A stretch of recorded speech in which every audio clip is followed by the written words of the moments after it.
All right, we're going to start off, as I do, with the term escalation. All right, I'm a bad writer, a bad printer. If you have a question about something I've written on the board, just raise your hand. Anybody has any questions throughout the workshop, raise your hand first. We're going to be talking for about an hour, and we're going to take a break. It's kind of how we're going to work this, okay? And then we'll take a little extended break, probably in a couple hours, so you guys can grab something to eat. Okay, escalation. One of my favorite words. What is escalation? What's escalation?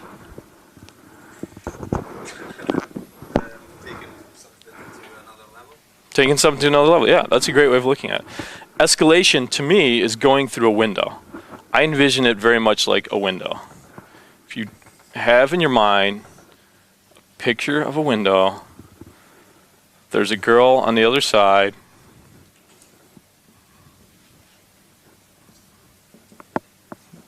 okay, the ugliest woman you've ever met, but she's got big hooters, so that makes up for it, right? Big saggy hooters. Okay, so you got escalation. There's escalation points. That is the ugliest woman. Okay, so what happens is, within an interaction, as it starts off, there are escalation moments where this window opens, and what she expects is that you'll go through that window. Okay. She expects you to escalate, to take it to the next level. If for some reason you don't take it to the next level, she gets bored. A lot of guys make the mistake of being in an interaction and they feel like, oh, it's going well, I'll just keep doing this. Just keep going on like this. Well, the problem with that is that eventually she's looking, where's this going to go? What's going to happen here? Okay, and if you don't provide that direction, your tendency is going to be, oh, things are kind of going downhill now. I better be more interesting. I better pull out my Aaron's penis routine. I better do something to get her interest back. And that's a mistake. Usually what happens is you just haven't escalated. You just haven't gone through the window. I'll give you a for instance. We were doing a seminar, we were doing a workshop at a university, and we were all huddled up talking, chatting about stuff. And there was a girl who started walking towards us who was very attractive. And one of our clients left our group unexpectedly, marched right up to her, said, hey, I got to stop you for a second. I've noticed that, like, as you walk, there's a little bit of hair here. It just bobs up and down. I just want to tell you, it's very mesmerizing. It's very beautiful. Well, she looked at him like, at that point, he had her. At that point, she was won over just by the boldness of his approach. But unfortunately, he didn't know where to take it.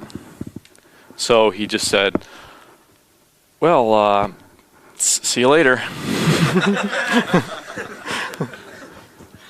You've never seen a woman who's more disappointed in her life. She's like, oh, okay.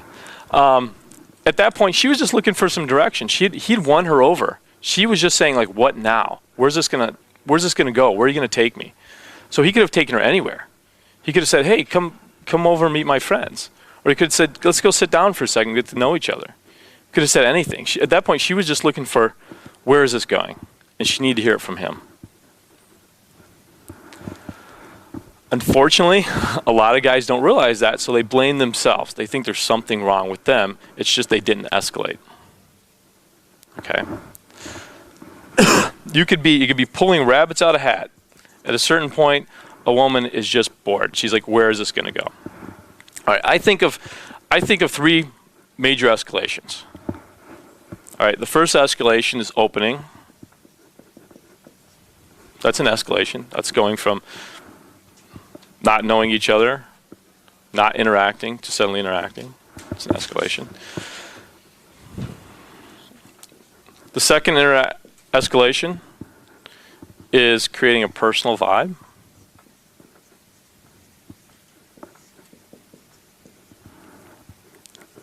And the third escalation is making it sexual.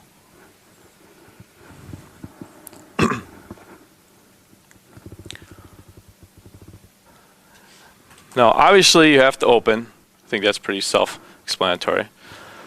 What we find is that after a guy opens, he's in the interaction. He's talking to her. Maybe he's at a bookstore. Let's say he's at a bookstore, one of my favorite places. He's at a bookstore, and he starts off the interaction. He says, "Hey, what's a good book you could recommend?"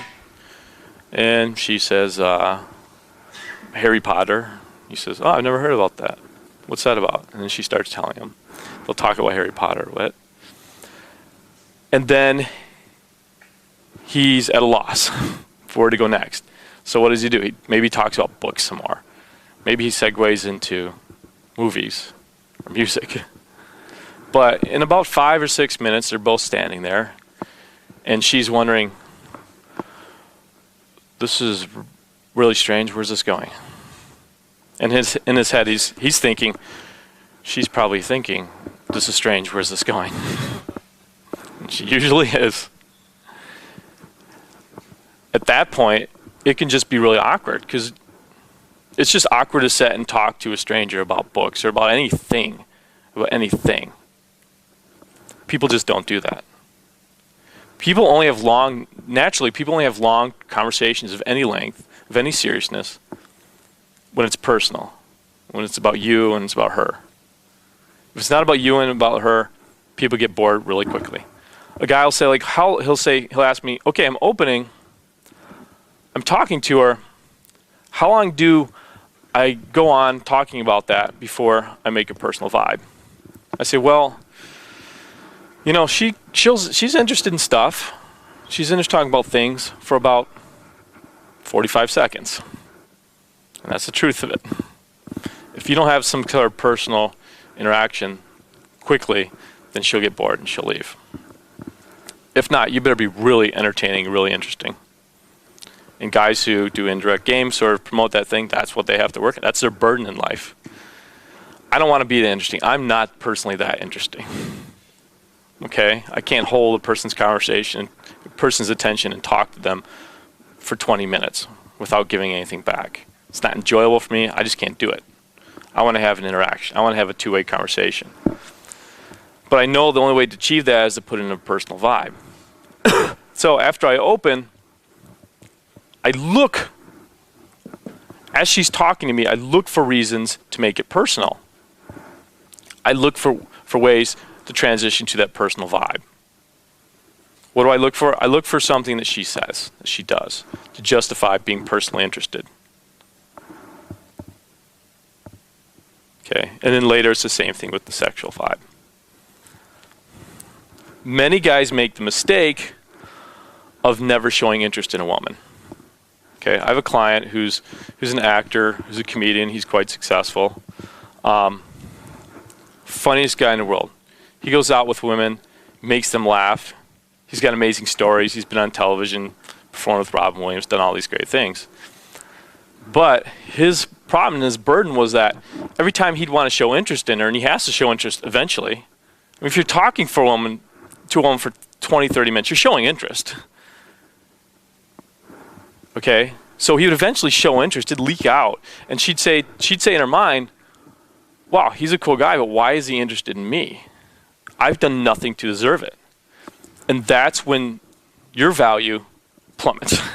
When you show interest in her, when she hasn't done anything to deserve it, when she feels like she hasn't made any effort.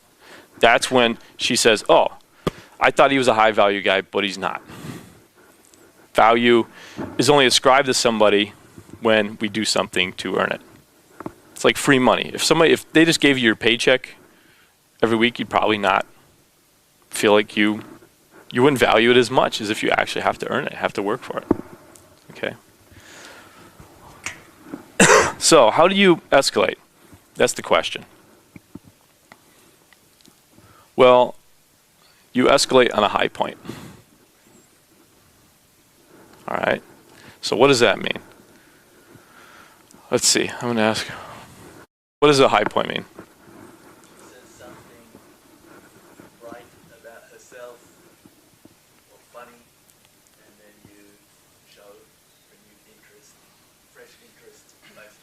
Exactly. That's it. You're amazing. If I give you an award, I'd, a little something, a little pin or something. Have a pen. There you go. Have a pen from San Francisco. Okay, that's exactly it. A lot of guys here are confused. They think like, okay, the interaction has ups and downs. And they think like, okay, I create the ups and downs. This is like my heartbeat. Like, this is you. I should say, this is you, right? And this is her. And throughout your interaction, you have high points and low points, where you're both being interesting or boring or just listening or whatever. Well, a lot of guys make this think, oh, I got a high point. I just told a funny joke. She laughed a lot. I'm going to escalate. That means she's into me. But that violates a principle. The principle is that you don't have to show value. If you're trying to show value, then you have no value. Guys who have value don't have to show value. They actively show that they're not showing value, which may be trying to show value in a weird way, but it's usually sneaky enough they don't know it. Right? Starting to play mind games with ourselves, but that's how it is. So you don't want to show interest on your high point. That makes no sense. You want to show interest on her high point. Okay? So how do you escalate? You get her to do something, to make an effort, to be interesting, to tell you something substantial, to act out, tell you her story about how she, got a scar on her knee when she was a kid, or recites her poem that she made up, or just, and you guys may think this is crazy, but sometimes a woman will tell me I'm a stupid motherfucker, but she'll do it in a creative, cool way, and I have to reward her. I have to escalate out that. I actually appreciate it because that's an effort. That's still an effort, and that's the most important thing. So she makes an effort, and then after she makes the effort, you say, I like that. You actually appreciate that. Okay? She makes the effort. Let's detail effort. Her effort. Then you reward her by saying, I like that, and then you escalate. Hey, I really like the way you said that. Let's sit down over this couch and you can tell me some more stuff.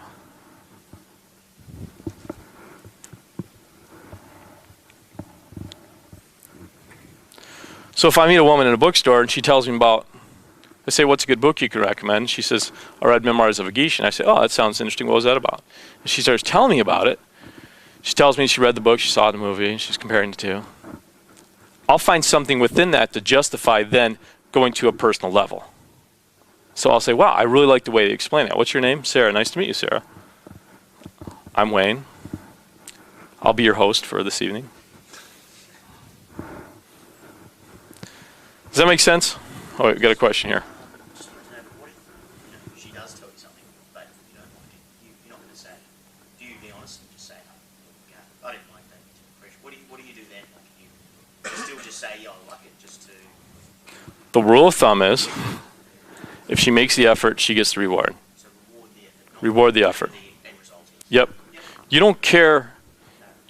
So she told you to rob a bank. I like that. I appreciate it. Exactly. She says, yeah. She says,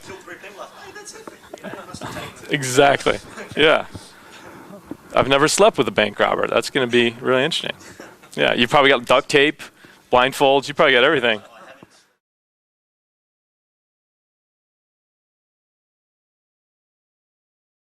No. No, it's not. Okay, next question. No hard questions, okay? I don't feel this supplication, okay? I feel if she makes an effort, she gets reward. In general, you've got to get out of the mindset that you are trying to get some sort of approval out of her. And the problem that most guys have is that they come up and they start an interaction and they want a certain type of response, okay? And then if they don't get that, they feel like they've got to punish that somehow. Okay, unfortunately, when a guy comes up and he wants a certain kind of response, if he doesn't get it, he reacts negatively, right? He's punched in the nose, you know? His head flashes back and he's been hit. we want to really show that we're okay with whatever response we get, because if you think about it, in the whole scheme of things, we don't care, right? We're not trying to get approval from anyone,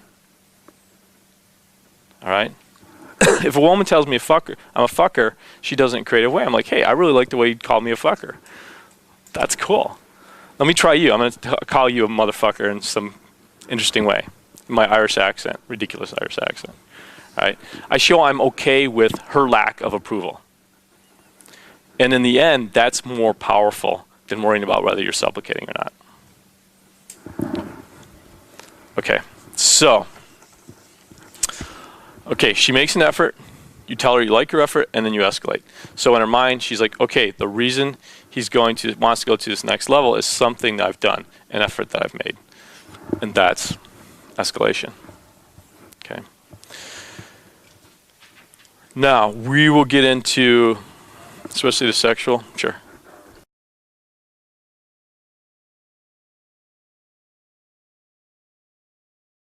I think it's important to verbalize it. Not just verbalize it, but do it on a nonverbal basis. Okay? Yeah, stand up for a second.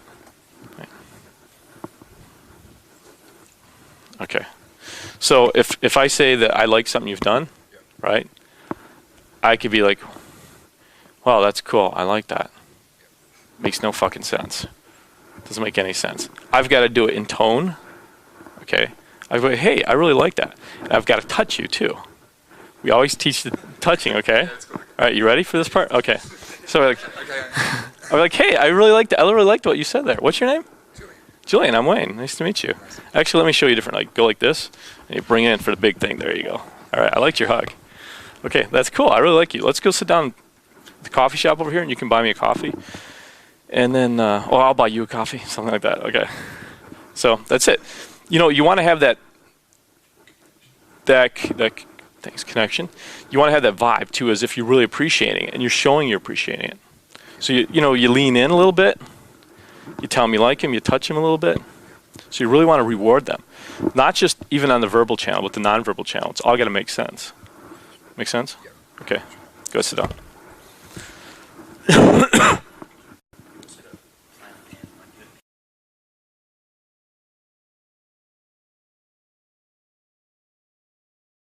Well, yes, this is what happens, okay? All right.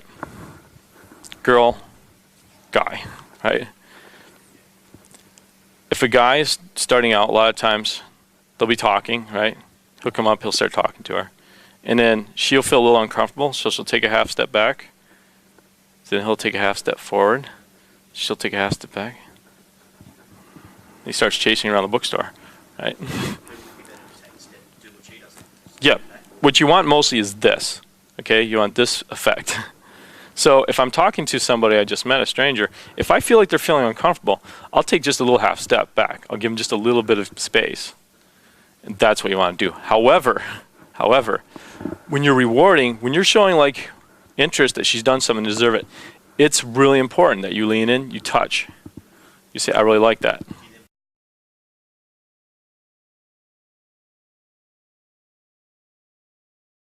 Wouldn't necessarily, touch them and then like be right up in their face, right? You would touch them and maybe come back a little bit. Whatever's comfortable and normal at that point. Yeah. So, but good question.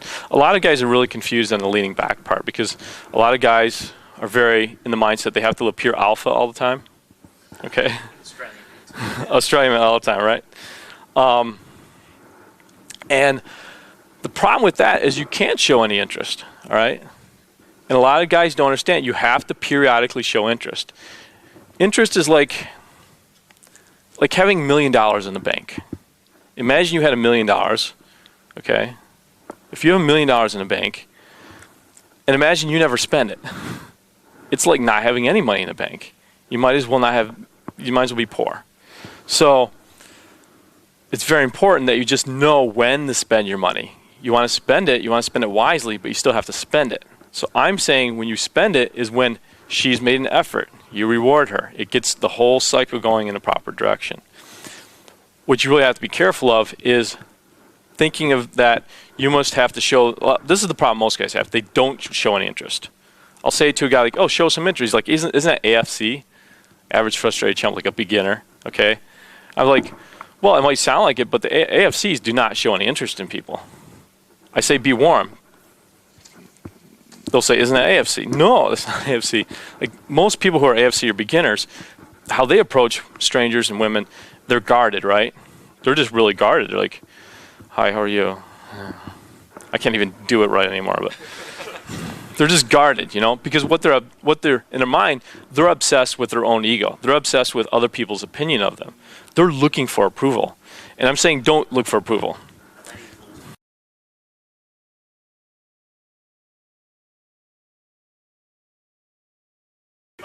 It has to be believable. It has to make sense, yeah. Yeah, that's it.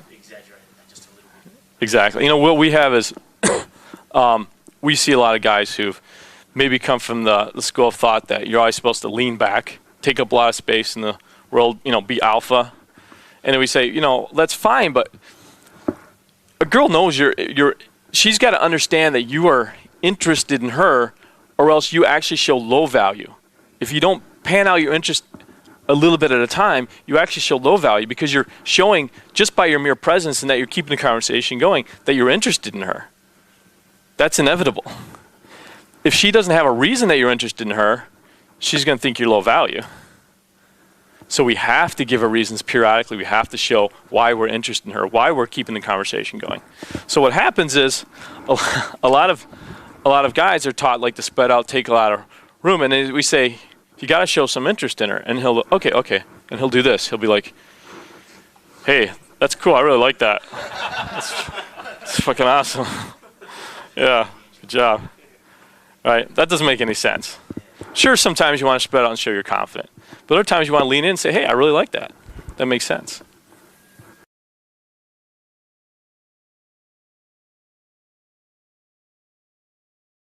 You should say, well, you're welcome. That was a great story. Let's have sex. See,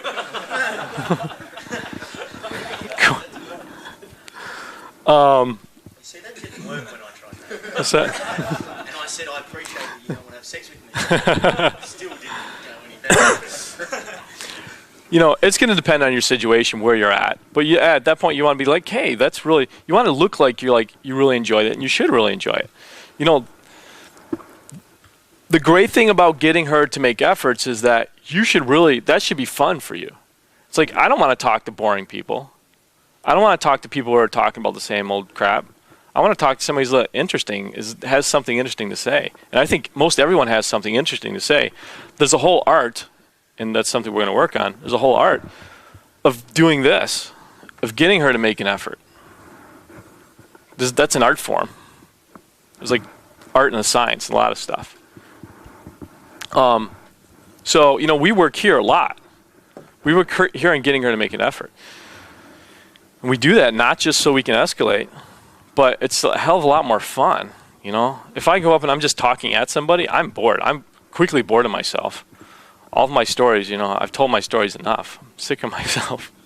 Right? I want a two-way interaction. I want to actually find out about another person, enjoy them, and have good stuff come out. So what you said, I think, was brilliant.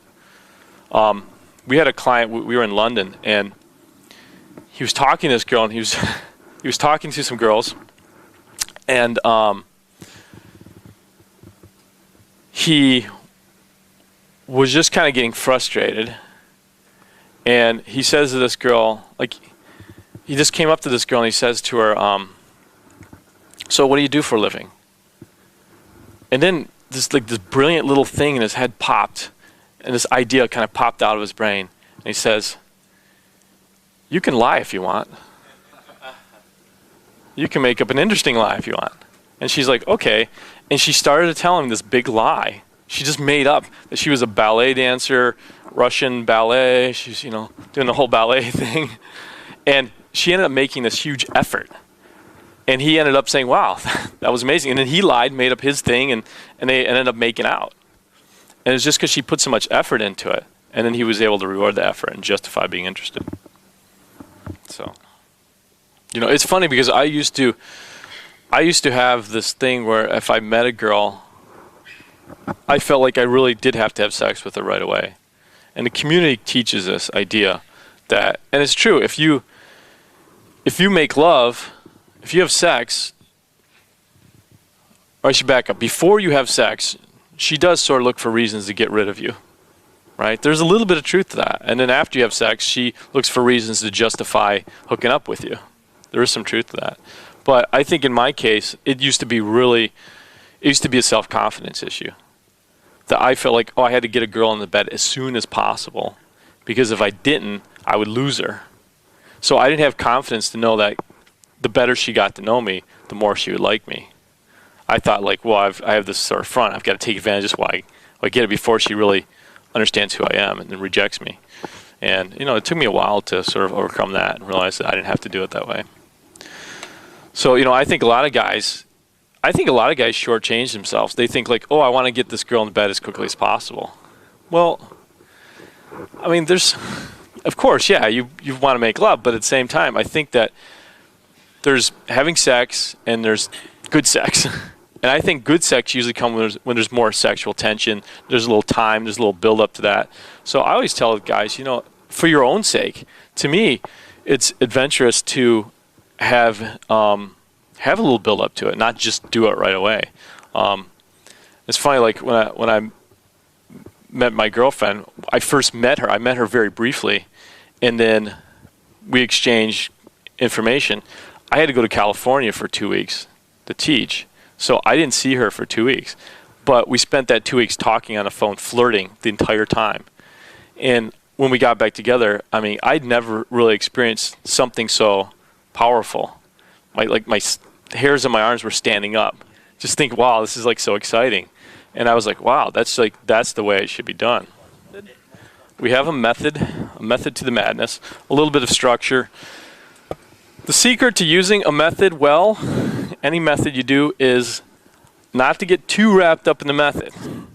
A lot of guys substitute a method for a personality. I don't want to see that happening. If one of you guys do that, then we're going to come kick your ass. Or try to. You guys are a lot tougher than us, so it might take a few of us, but we'll be upset at you, okay? But we do have a method. And a method is, think of it as a roadmap. Think of it as, okay, if I don't know where I'm at, I'm going to pull this map, I'm going to see it, this is a basic guideline, I can go from point A to point B, and then you put it away. Don't think of it as something that you're going to slavishly follow. But it is important. Okay, so obviously the first thing in your method is opening. You've got to open. Okay.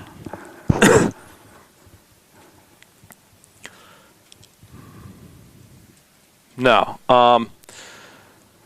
there's two different venues, two different sort of types of places you can meet women. Does anyone know what those are? How do we divide them? What's that? Clubs and not clubs. That's really close. We're just going to divide it into day game and night game, okay? So day game.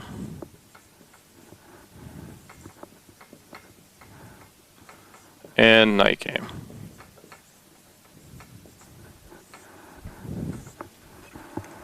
Okay, what kind of openers do you use in day game? Let me ask you all the way in the back. All right, the number one hit single guy. What openers do you use on day game? What type of openers?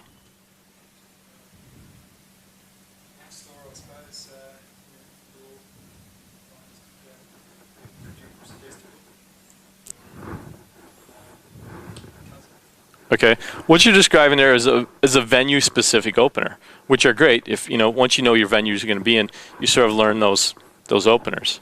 Like we were doing the workshop with our private client a couple days ago, and we had the naked guy. Describe that, the naked guy.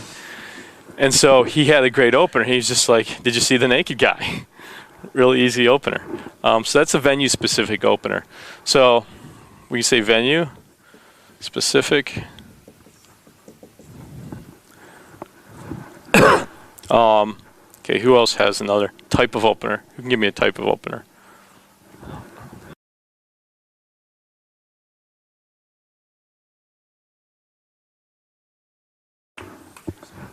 Okay, he had the weather opener. Weather opener. That spits in the face of everyone that says you have to have a super high caliber opener right there. Rain. What do you think? I like you. That's what I think. Okay, so we got venue specific weather opener. We have situation openers.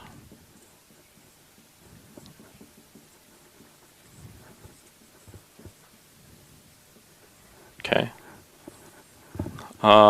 We have what I call flopsy opener. Okay. Yeah, flopsy opener is like a situational opener on crack. So a situational opener is like you notice a situation, you comment about it. You're both in a situation, so it makes sense. A flopsy is going a little bit further, anticipating a situation happening, something going on, and then commenting on it. Okay, I use in the ebook, I talk about where the name came from. It was because there was a cute little rabbit called Flopsy, and this old lady had it on a leash. And so every person who walked by, every cute girl walked by would stop and look at the rabbit and talk about the rabbit. So, where do you put your guy? Where do you do approaches? Well, you don't do them over there. You do them by the rabbit, right? Because everybody's going to come over. You know what the reaction is going to be, so you can have things ready right in a moment. I use the example of like if you're in a bookstore, you're sitting in a bookshelf, girl's here, what is she going to do? You know what she's going to do. You can anticipate her behavior. She's going to reach up and take a book off the shelf. So you're just ready at that moment. You say, no, not that one. This other one, I think this one's right for you. And you hand her the book you thought is better for her. Okay, so, and then there's, and this goes for both. There's a focus opener. Okay. We'll describe that in a minute. Focus opener. What is a focus opener? Well, I think that if you can know what someone is thinking and you can start there, that usually is always almost a smooth opener. It always makes sense. It comes across easy and light. Okay. For instance, you'll notice that when there's a major tragedy, let's say, okay, it's easy to talk to everybody. It's easy to open anybody. If there's an earthquake here, if there's ever been an earthquake here, but if there's an earthquake in Melbourne, you can talk to anybody. Hey, what did you think of the earthquake? Where were you? It's like everybody's going to want to talk about it. It's an easy opener. And I don't know this for a fact, but I'm going to pretend this is a fact, that more babies are born or conceived when there's national tragedies and things of monumental importance. I think more babies are conceived. I have no facts to back that up, but it makes sense to me. We were at I don't know if you guys know LA very well. We were on Hollywood on Sunset, and there's a bar there called the Saddle Ranch. It's kind of famous. I think it's mentioned in that book, The Game. And Corey was working with a client, and our client was what we call a turtle. And so that's a technical name for a guy who kind of shrinks into himself, right? And I've been a turtle sometimes. We're all turtles sometimes. But so Corey'd say, go approach these people, and he'd shrink into himself. And he had the hardest time doing approaches. He was just afraid. He didn't know how to start it, even though we were, giving him stuff. Well, a funny thing happened. This huge fight broke out in front. And they ended up calling the cop. The cops showed up and dragged the guys away. And it was, the guys fighting, I think, had cowboy hats on. It was just kind of crazy. And Corey says to his client, go now, approach everybody. And he had this easy approach. He just went up and said, hey, you see what happened? You see what happened? What happened? What happened? And he talked to everybody. Talked to literally everybody in the whole place. And they ended up liking him, and he made connections. So that's a focus opener. Is just knowing, like, oh, if somebody's thinking about something, or a piece of somebody's thinking about something in their mind, you can go right there. Okay? I'll walk up to a girl. I did this. I was at a clothing store. Cute girl. She was squatted down. She was going through all the jeans, like these piles of jeans. And I knew what she's thinking. She's thinking, why the fuck they always put my size on the bottom? So I walked up and said, why the fuck they always put your size on the bottom? And she's like, yeah, I know what you mean. And so we had a connection. It was an easy start. That's a focus opener. Okay. Let's talk about night game openers. Okay. We handle night game differently than what most people handle night game, I think. A lot of people do, a lot of guys.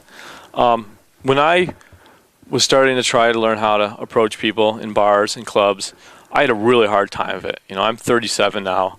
I probably worked on it from when I was like 21 till 26, not getting anywhere. 5 years of total failure, of rejection. And this is how I would go into a bar. Imagine the 80s, okay? 80s bar, right? So you go in, you get 80s clothes on. You know, I got the socks up to here. Headband. Okay, so you're kind of cool, you know, disco thing.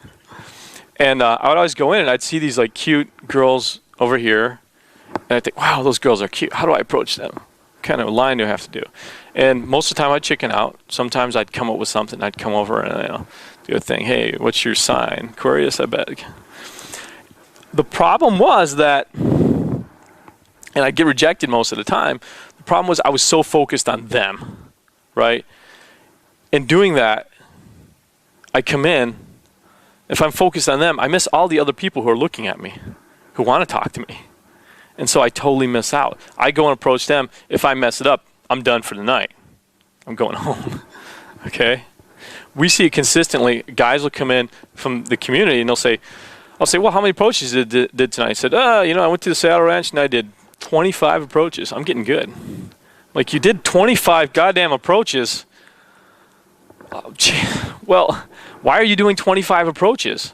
Well, you know, I had to go in and I had to burn a few sets and I had to try this one opener I do. And then, you know, I did this one set, which kind of well, and then she got bitchy. So I did an AMOG technique on her and showed her off. And I went and did this other thing and that didn't work out. But, you know, the last set, I got a girl's number.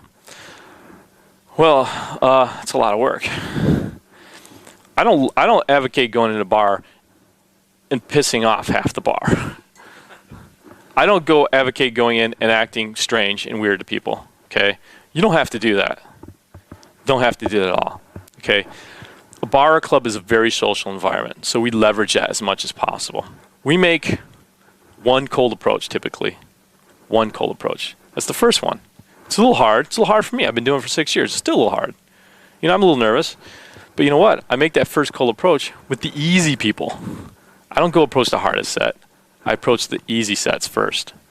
So if a guy comes into a bar and he's so focused on approaching the hottest girls, he's going to miss all the other people who want to talk to him, are the easy ones. And what happens is, you know, girls are not stupid. Girl sitting here sipping her little cocktail, she knows when you walk in the bar. She sees you walk in the bar. You with that guy right there and that guy in the back, she sees the three of you walk in the bar. She's like, wow. She's like, oh, there's some hunky guys in the bar. But you don't see them seeing you, but they see you, you know. As soon as you walk in, they know. If you ask a girl like, oh, where's the Asian guy with the thing, the necklace with the thing, and she's like, he's 7 feet behind me, 7 o'clock, 4:30. They know, and they know what you're doing, and they know if you're socializing. They know if people like you. They know if you are a cool guy. They can just tell that. Okay, so what happens is you walk in the bar, you're not socializing with anyone. Girls will not know if it's safe to talk to you. They won't know if you're cool to talk to. They don't know if you're a good socializer. And the last thing a girl wants is someone who's goofy, who can't socialize, because they're approached by those kind of guys all the time. I used to be one, so I know. Okay, so we don't want to do that. What we want to go in. We want to do is we want to go in and we want to make the easy approaches first. Okay, so I don't know if you guys do this football. We have American football. You guys have Aussie rules, right? Okay. So you make your, you know, you got your field here. Okay, you got your two set right here, right? You guys come in the door here. You got some people right here. Some people right here. You got a huge 7 set here, 5 set. All right, say you want to get to these girls here. Well, you don't necessarily have to talk to them. You talk to the easy ones. So let's say that these people look friendly and open. What do? You go talk to them. Right? You go talk to them. You make a connection. How hard does your opener have to be there? How clever does your opener have to be? It doesn't have to be clever. You know, 99% of the openers I do these days is I go up to some guy or somebody and I'm like, hey, how's it going? What's your name? Well, there, Rob. I'm Wayne. Nice to meet you. That's it. Right? That's the opener. But that's not going to work on the people who are a little, you know, into their space. They don't know if they can trust you yet. But it sure works on the friendly, open-looking people. So we go in and we make some friends in our social environment. Guys will say to me all the time, man, I want to go out alone. I should go out alone, but I don't know what to do. I get there and I feel strange being alone. Well, don't be alone. Talk to somebody, for God's sakes. Go up, talk to somebody, make some friends. You're not alone. You're in a set. Okay, a lot of guys make the mistake of going in, engaging the first set, and if they're not like entirely happy, they leave. All right? They're like, oh, this isn't going anywhere. I'm going to leave. Don't do that. You don't want to leave. You want to go and you don't want to go and completely leave and then go to another set. You want to stay in the set until you grab somebody else. You're talking to some people. You see a girl walk by. You give her a little wave. She's wave and smile. She waves and smiles back. Then you can go approach her, bring her over, okay? So one cold approach is the best thing. Literally, we go into a place, we know everybody. In like a matter of 20 minutes, we know everybody in the bar. It's great. Your anxiety level is a lot lower when you know everybody in the bar. Because anyone you approach, if you get blown out, you don't care nearly as much. If you don't know anybody and you go approach somebody and you get blown out, you just gotta walk back. The walk of shame, right? But if you know everybody, if it doesn't happen, you just turn to a friend. And you also get a different reaction from people coming out of a group. Being part of a group and then coming out of a group, it's not some single guy trying to approach us to hit on us. It is the ambassador from this other group. Okay, especially if it's a mixed group where there's women in it. You get a totally different reaction. Plus, people think you're cool to talk to because you're socializing. Okay, so these girls, a lot of times who look like, you see these girls sitting at the bar, just talking to each other. They got the hair, they're all brunettes. They got the hair hanging down, so it's like a solid curtain of bangs just hanging down, and they got the body language. Don't even think about approaching us. Sometimes you go in, you start talking to some people, you socialize, you look over, they're no longer like this. They're like this. Like, hey, they're giving you signals like, hey, come talk to us. We think you're cool now. So those are the sort of things you have to do. Give you another for instance. We were in, what bar were we in last night, Corey? The one with Claire. You guys know this player La La Land? No, it's downtown, Little Bird. Okay, cool place. We were in there last night. We went in. It's a Thursday. There's not many people in there. There's maybe, I don't know, 30 or 40 people maybe. There's like one group. Okay, there was one group here and another group here. We come in. We look around. We're all just a little nervous because we haven't talked to anybody, no strangers. So I'm like, okay, so we got to do an approach here. I sit down on a little stool, not stool, I don't know what the hell it was, little comforter thing. I sit down, hit the guy next to me, hey, how's it going? Meet this guy. He got a good vibe going. He introduced me to these people. I didn't know it, but they're actually with this other group here, which has like 2 or 3 sort of cute girls, right? But the hottest girl is actually down in the corner. Really hot blonde. Hot blonde with like the jeans that are all ripped out so you can see some more of her flesh. I think I'd use that word today, flesh. I gotta finally use that word, flesh. So she was with another group, okay? I just noticed her. She was like the cutest girl in the place. Well, we're talking to these people, and how I am is I don't want to see anybody by themselves in the club. So there was this girl who was sort of talking to these people here. She was a girl who was kind of rotund. What's the word? She was, I don't know, she was a big girl. Yeah, she was a big girl, short hair, short red hair. So I'm talking to her. I'm talking to these people, and I see her alone. So I give her a little wave and smile. She gives me a little wave and smile. I get up, I come over, I start talking to her. Hey, what's your name, Claire? Nice to meet you, Claire. I'm like, come join us. Kind of bring her over, introduce her to these people. Then I tell her, you want a beer? Because some people actually brought me a couple beers, had an extra beer. Give her a beer. And I say, who you here with? She says, oh, all those people over there in the corner. Well, talk to her a little bit more and say, hey, come introduce me.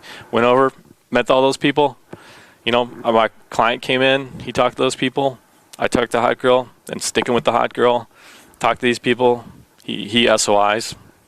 We'll get in that later. Number closes, we get out of there. Okay. So that's typically how it works in a club or a bar. It's a very social game. I have a few rules. I'll get to this just a second. But I have a few rules. You see one person by themselves, you talk to them, you engage them as soon as possible, right? If you're with one person, you don't leave that person. I never leave a person. If I'm talking to one guy, be it guy or girl, if I'm not attracted to him even, I don't just leave them. I always say, hey, let's come talk to these people. Remember, you get better reaction, plus it's just nicer. You introduce this person. If you really want to ditch them, bring them to somebody and ditch them first. Don't just ditch them, right? That's just a good social way of doing it. Stand right here. Okay, all right. And you come and stand right here. Okay. Another thing that common happens, okay, to say this is a cute girl I'm interested in. Okay, I'm engaging this person, I'm talking to her, you know, I'm working my magic or whatever, or lack of magic on some nights. And this is her friend. He's been friends with her since high school. He loves her and wants to get in her pants, but has never done that. He's in the friend zone, okay? I'm talking to the girl he likes. What is he going to do? That's right. He's going to come up, and the technical word for it is cock block. He's going to come up and cock block. So you're going to come in, and what are you going to do? You're going to start talking to her. You might give me a hey. Then you're going to start engaging her and getting her talking to you, and you're going to try to peel her away. That's the usual way it happens, okay? So you're going to remember what I said, and you're going to say, oh, well, Wayne said to be nice and to make friends. So at that point, you're going to be like, you're going to come, once he comes in, you're going to be like, oh, hey, how's it going? I'm Wayne, I'm Nick, nice to meet you, blah, blah. And then what are you going to think? What is this guy going to think? Really? What's that? No, he's not. He's going to think bullshit. You're just being nice to me because I'm cock blocking you. He knows he's not an idiot, right? Okay. It's too late. If he comes into the set, it's too late at that point. We don't let that happen. He's over here. So back up. I'm always in my mind just kind of scanning a little bit. If I'm talking to you, as soon as I see him by himself, even if he's not walking up, I just know he's by himself or he's paying attention, I turn and I say, hey, come join us. What's your name? Nick, nice to meet you. Come join us. We're talking about so-and-so and so. Now, at that point, you get a totally different reaction. Yes, I'm in control. You feel that as well. I'm being what I call alpha nice, okay? And I'm taking initiative. So, okay, you guys go back to your seats. Thanks. Great job. Great job, both of you. Good actors. So what I'm doing there is I'm taking initiative. And I'm showing that this guy is going to now think I really like him, okay? And I try to actually really like him, but I'm taking initiative. The only way to really convince him that I'm his friend and to win him over is to be active nice, to go out of my way to pull him in. Just remember this. We talk about, in a community, we talk about other guys who teach sort of this stuff, talk about like, okay, you want to be alone with the girl. You have to be alone with her to get anywhere. So you have a group of people, you have to get her alone. That means you have to get rid of the other people, right? Or take her away. Just remember, if you work to make a group cohesive, if you pull it together, you can break it apart. Okay? You have that permission. Okay, let me go to his question first, and then we'll go to yours. You had a question earlier?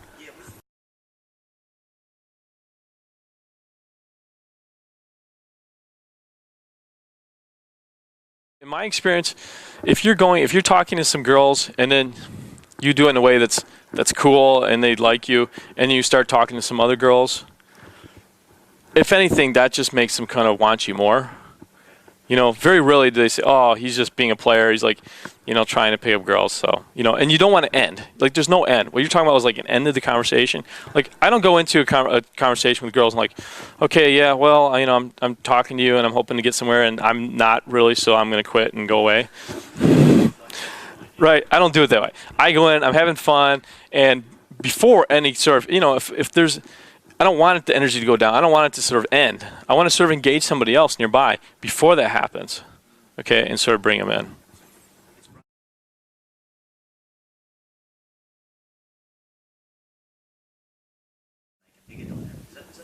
Well, you can join the sets. I mean, it's great to introduce people. I like introducing people. You can join them, but you can go from group to group, no problem.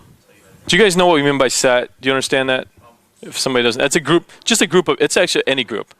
Any group, yeah, just a group. You know, we even use one person, we call them a one set sometimes for God knows why reason, but.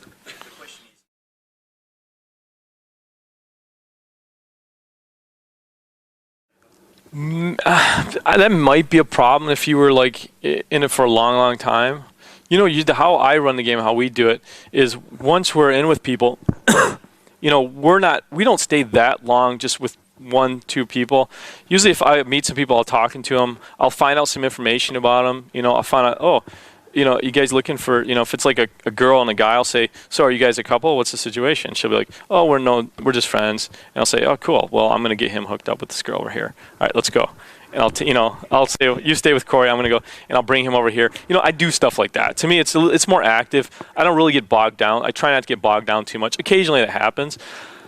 My feeling is like, in my experience, talking to some girls who are not necessarily attractive doesn't really dim your value too much to girls who are attractive. I don't really buy into that. From my experience, that's not true. In my experience, it's more like, oh, they see this guy as social and people like him, and they feel like it's okay to talk to them. You know, most girls, even the hot, bitchy ones, aren't consumed with how much value you have. They're more consumed with how well they're looking, how if you think they're okay. They're much concerned more with themselves and like, oh, that guy has no value or that guy has value. They're much more internal, much more obsessed with themselves. And yeah, I think most people are more egocentric than we think. That's a good point, because a lot of guys make the mistake of ending the interaction on a note that says like, okay, I'm ending this and I don't want to talk to you ever again. I try not to end that on that note. And the typical thing is if you were to say to somebody, okay, I'm going to go talk to my friends right now, they take that, because people are more egocentric than we think, they take that as like, oh, he doesn't want to talk to us, we're boring, and he doesn't like us, right? So I try to reassure them as much as possible. I say to them, you know what, I really like you guys. I want to talk to you guys later. I got to go check with my friends, but I'm going to catch up with you guys in like half an hour, see how you guys doing. You better be drunk and you better be hooked up. Okay, let's go. All right. What's that? Yeah, stuff like that, yeah. Right down. It's like the best routine I've ever seen.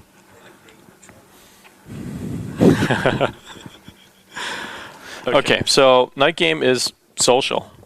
That's how we think of night game. It's a social game, so we play that whole social game. That's opening it for us. We open very casually. We find that once we play the social game, we have enough social power that all our openers usually go better and they're easier, and people just give us better reactions. So we don't think you have to be very complex. All right, the next part of our method I want to talk about is something we call commitment. Commitment is a lot like playing poker. Okay. Who in this room has played poker? Okay. I myself am a really horrible poker player. I'm really bad. And that's because I bet on bad hands. I have a 2 of clubs and a 3 of ace of spades. Ridiculous. And I'll bet on that hand because I want to bluff people. My friends, they're not fools. They don't believe it. So they raise, and I keep on raising and keep on putting more money in the pot because I hold on to it. I'm attached to it. Okay? And then I end up out of the game in like half an hour. And that's because I am a victim of a psychological principle. And that is that people value things that they put effort into. All right. So, going back to the poker analogy, let's say that you are playing poker with a girl, and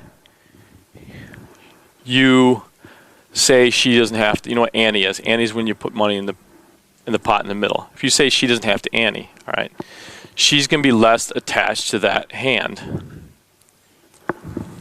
Let's say there's $100 in the pot. $100. Okay. Let's say that she has put in 20 of that dollars. Let's say you have put in 80 of that dollars. All right. Now let's compare that to another pot where she has put in, say 50, and you have put in 50. Okay. Now, you'll notice the pot is the same. The cards can be the same. It's been shown scientifically that she is more attached to which hand? Which hand do you think she's attached to? Which hand do you think she's attached to? The one on the right, exactly. People care more about things. People care about things only because they've put effort into them or they've put money into them. Even if its intrinsic value is the same. I would say, let's say she's put in $50 and you put in $10. So the pot is $60. She's still more attached to this hand than this hand. Even though this hand's a hell of a lot more. I would say if it was $1 million, she's still more attached to the hand if she put in $50 than if she put in $1. This is a psychological principle, and you hear it in use all the time. You hear people say this. They say, I can't leave this relationship, even though it's a terrible relationship, because I've invested so much into it. You hear that. It makes no sense. You know, if there's no return, you're just putting energy into it and not getting anything out of it. You're never going to get anything out of it. There's no return. Doesn't make any sense. But people feel like they're invested. Okay, so this principle of commitment can be used for good and bad. You see it a lot of times used for bad.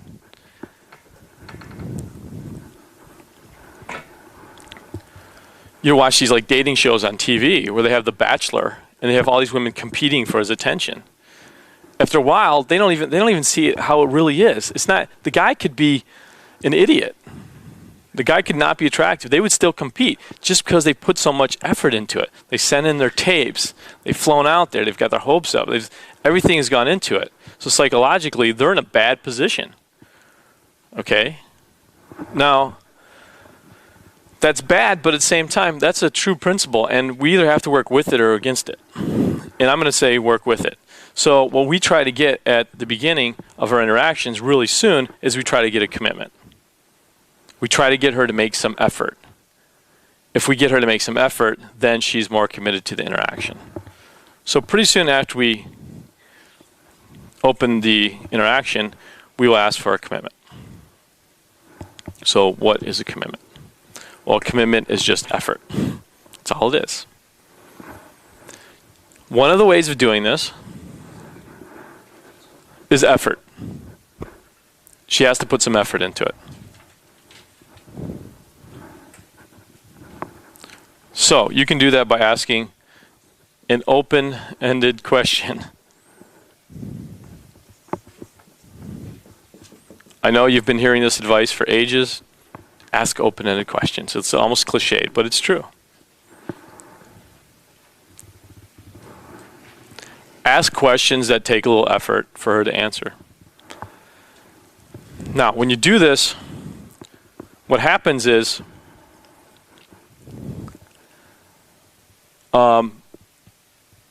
if you ask for something big, she will test your resolve. in a sense, okay? If I meet a woman in a bookstore and I say, hi, well, you look like a well-read person. What's a good book you could recommend? And she says, Harry Potter. And I say, oh, I think I've heard of that. What's that about? Now, what's that about is a huge-ass question. I'm asking for a big answer, right? That's not no yes. That's a pretty big answer. So that's like a vacuum. Thinking of a vacuum. Some of you are maybe scientific-minded engineers. I'm sure there's no engineers here. Just one. Engineers, or vacuums, okay? That's created like if you imagine like a big plastic bulb and you pump all the air out. Well, when you have that condition, what happens is particles want to get into it, right? It's a vacuum. That's how vacuums work. Well, we have some that we call a vacuum. And it's a way of being, it's a way of asking open-ended questions. When you ask for an open-ended question, you're really asking for a commitment to the interaction. Tell me about that book. There's a vacuum that's created. Okay. And a vacuum is created by being quiet, not moving around, and looking at her expectantly. You're trying to say, so what's... And I do this. When I ask a question, I will freeze my body language too. If I ask a girl I've just met, because I know that's really critical at that moment. So I'll say, so, yeah, tell me about that book. And you're feeling the pressure, aren't you? Yeah. That's it. So, and I'll do that. I'll do this, and I'll look at them, and I'll just wait. And that puts a lot of pressure on them. That creates a vacuum. Now, in reality, in practicality, what usually happens to most guys is I'll say, go ask this big question. I'll say, go ask what that book's about. And they'll go up and they'll say, was that a good book? So what do? In their mind, they feel as if they cannot ask for something sizable from another person. It's a self-esteem issue. Really, deep down it is. It's saying, I don't value myself enough that I expect that you would actually answer this big question. You would actually give me all of this. And so they'll make it small. They'll take the pressure off of her. They'll make it easy. They don't want to make her work, right? And so they'll make this big thing small, and then their vacuum would be a little baby vacuum, right? It'd be a yes/no question. He'll say, well, how was that book? And she'll say, it was all right. And he'll say, well, was that book good? She'll be like, it was fine. I don't know about you, but I have a really difficult time making conversation with somebody saying, fine, I don't know, yes, no. It's really hard. It's too hard. I don't even want to try. So you don't want to ask for something little because you'll get something little. If you ask for something little, then you're screwed. How do you make conversation with that? How do you relate to that? You've got nowhere to go. You've painted yourself into a corner. Okay? If you ask for something big, best case scenario, you ask for something big, you get something big. You get all kinds of interesting stuff in here. That one looks like a car. You get effort, so you get stuff coming back from her. And when you get stuff coming back from her, then it's easy to make conversation, and it's easy to build interaction. It's a hell of a lot more easy. When that happens, it makes the interaction easier for you, and that shows that you have more value. In a weird way, you have more value because you're showing that you're not going to work. The thing you don't want to show in conversation when talking with the girls, you don't want to show that you're forcing conversation, that you're trying to make this happen. You don't want to do it that way.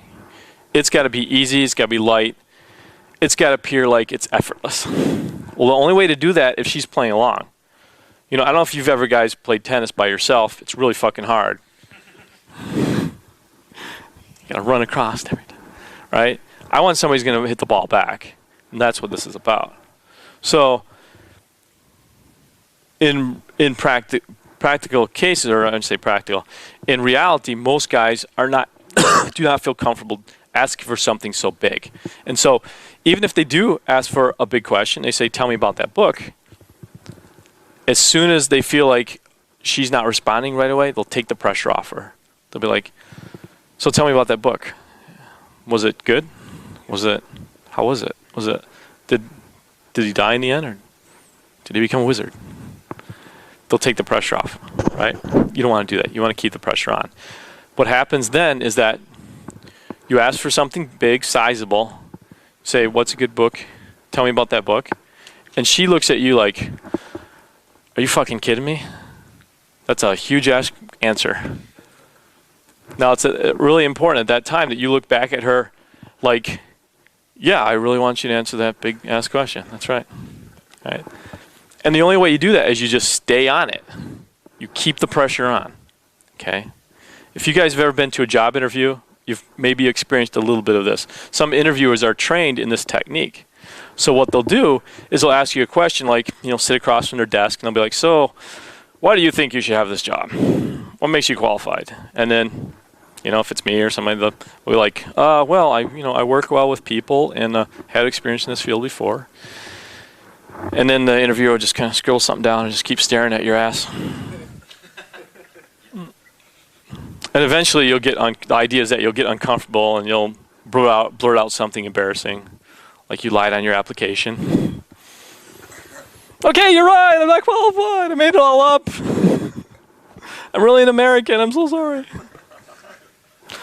Okay, that's the idea. And they're using the same psychological principle, which is creating a vacuum, making you feel uncomfortable with silence, and knowing that most people are uncomfortable with silence, they'll seek to fill it. That's what we're trying to do here. You have to become more comfortable with silence than she is. It's a show-off. It's a face-off. It's a little battle all of a sudden, okay? So you'll be battling, and the one who loses is the one who gets more uncomfortable and gives the other person something. Although in the end, we're all winners. Something like that. It's a win-win situation. Sure, go ahead. I remember reading something called the Histories method, and what I got out of it was that he kind of fills in all the gaps. He's like charismatic, kind of going here and there, and keeps the ball rolling. Yep. So, I guess, where does that fit into? Does that come later? Are you trying to get them to validate to you first by making these silences? We don't do mystery method. Okay, sorry. So, all right. Yeah, it's definitely different. Go. But there is the Juggler 90-10. The Juggler 90. Well, thanks for reminding me. I appreciate that. Now I'm looking like a hypocrite.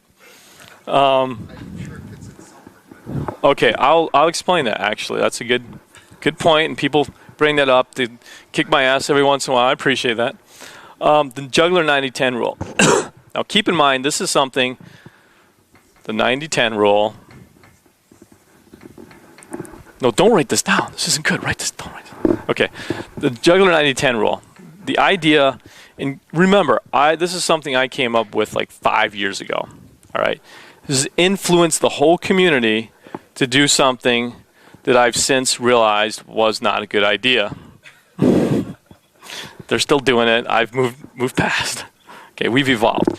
The idea of the 90-10, and there is a lot of truth in this. Just keep in mind, there is a lot of truth in this. Okay, the idea of the 90-10 rule is that, okay, if you go into an interaction and you expect that it's a normal, with a girl you've just met or anyone you've just met, and you expect for it to be a normal interaction.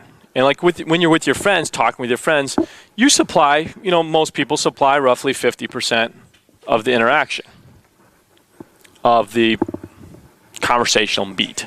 Okay. Now, the idea is that if you supply 50% like a normal interaction, well, she's just met you. She's shy. She's not used to talking to a stranger, especially one who's as charismatic as you are. So she's going to supply only, let's say, 10%. Well, I don't know about your math, but 50 and 10 back in America equals 60%. 60% does not equal a good interaction. Only 100% does. So the idea is if you only have only 60%, it doesn't work out. It tips over and falls into the bay. It sinks. Horrible death. Okay. There's truth to that. So I said, look, when you go in, prepare to be 90% because you should have the expectation that she's only going to be 10%. And then she'll get warmed up and you can kind of bring yourself down and she'll bring herself up. Okay, there's a lot of truth to that. That's true. However, the new stuff that we've been working on for the last couple years throws that rule out and says we would rather work on some way of forcing a commitment, forcing more out of her than just 10% at the beginning. Because we don't want to have to perform, we don't want to have to do all that because we know that just making that much effort alone is showing too much interest. Okay? And I talked about we do have to show interest, but that's, at that point, if you're showing that kind of interest, she hasn't deserved it, she's done nothing. So what we've done is we've changed the idea that we throw out the 90-10 rule, put it on its head and said, look, let's see if we can get her to make a commitment. So that's what we've replaced the 90-10 rule with. We've replaced it with step 2, getting a commitment. Okay? It's a balanced approach. Someone asked me earlier, like, how much do you reward a girl? Well, you do reward her commensurate to her effort. If you do too much reward, and just you talking with her, you being interesting, is a reward. It's too much if she hasn't made some effort. So we're always trying to keep that balance as much as possible. I want her to make as much effort as I make. And in my head, I'm always trying to balance that out. Let's erase this, get ourselves a little room. In reality, this is going to happen to you, though. You're going to go do this. You're going to create you're going to say, tell me about that good book. And she's going to say, I don't know. You're going to create the vacuum. She's still going to say, I don't know. That's still going to happen, all right? In reality, that's going to happen. So you're going to say, what do I say then? What do I do then? Well, how we handle is we give just a little bit of ourselves. We talk from our own perspective because we know that makes someone feel comfortable with us. And then we'll rephrase the question just a little bit. We'll ask for another commitment. A lot of guys make the mistake of going, so what's a good book you can recommend? And she says, I don't know. And they say, surely you must have read a good book lately. And she's like, yeah, I don't know. He's like, come on, just tell me. And she's like, just bug her off. That sometimes happens. You don't want to be that way. You want to be like, so what's a good book you could recommend? She's like, I don't know. And you're going to be like, yeah, cool. Somebody asked me that question just the other day. I was taken by surprise too. I'll tell you a good book I've read lately. I'll give you a recommendation. I read Memoirs of a Geisha. It's cool. I saw the movie too. So, well, what's the last book that you read?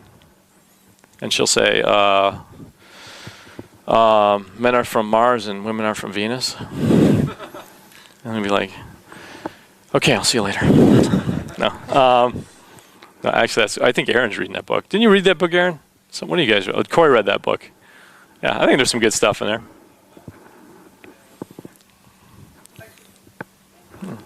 Yeah.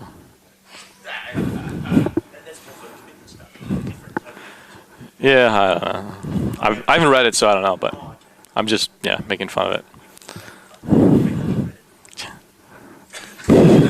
Sorry, man. You are the engineer, aren't you? Okay, comedian by day, engineer by night. So where the hell were we? Yeah, she answers, I don't know. You pace it a little bit, you talk from your own perspective, then you go back in and ask for another commitment. That's how we usually handle it. What you're trying to be is just so freaking charming that she just can't resist. And some people will try to resist, for a little bit, and then they'll just give up. Like, this guy's too charming. So they'll give up. Okay. The blind driver metaphor is this. Imagine you're at home, sitting in your living room, and a car pulls up in a drive. It's your best friend. He's like, hey, I'm going to go for a drive down the busiest street in town, but I'm going to wear this, and I want you to go with me, but I'm going to wear this blindfold. He puts the blindfold on. The question is, would you go with him? Would you go with him? I wouldn't, and most women wouldn't either. Unfortunately, I think we're in a position a lot of times of asking girls to get into the car with us when we're blind. And worse than that, she knows we're blind. So she knows that we don't see the obstacles ahead. Okay? So, going back to the situation in the bookstore, guy approaches girl in the bookstore, talks a while. It doesn't seem like she's committed to an interaction. He leaves, blames himself. But the reality is her boyfriend is standing 10 feet behind him. Now, what's going on there is she likes our guy. Okay? She likes him. It's you. He's from Scotland. He's a handsome dude.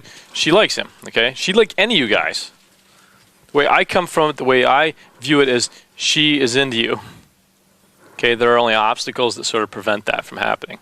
So she likes you, but she cannot commit to the interaction because she knows you're blind.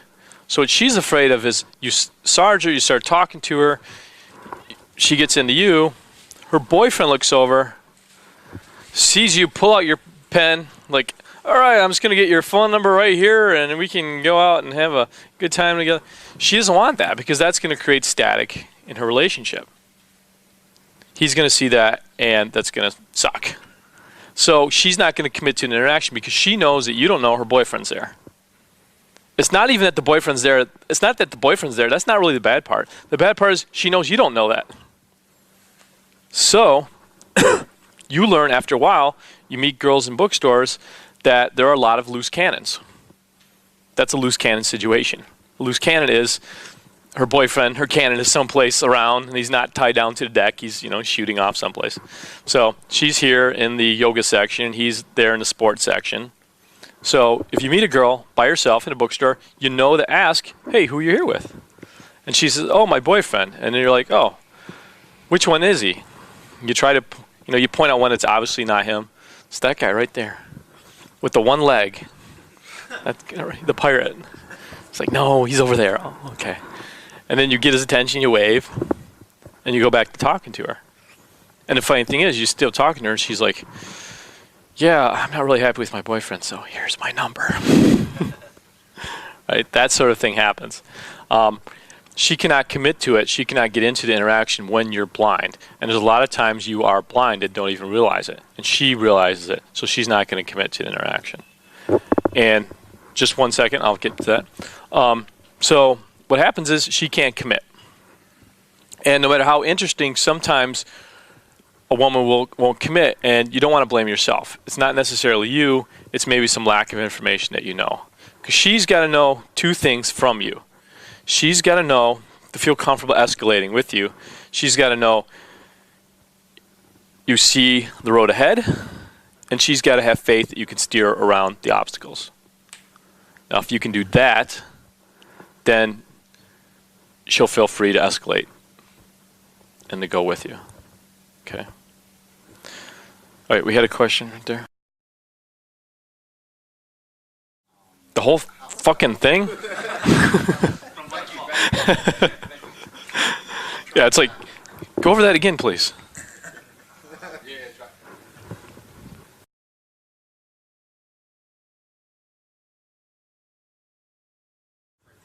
Yes. Yes.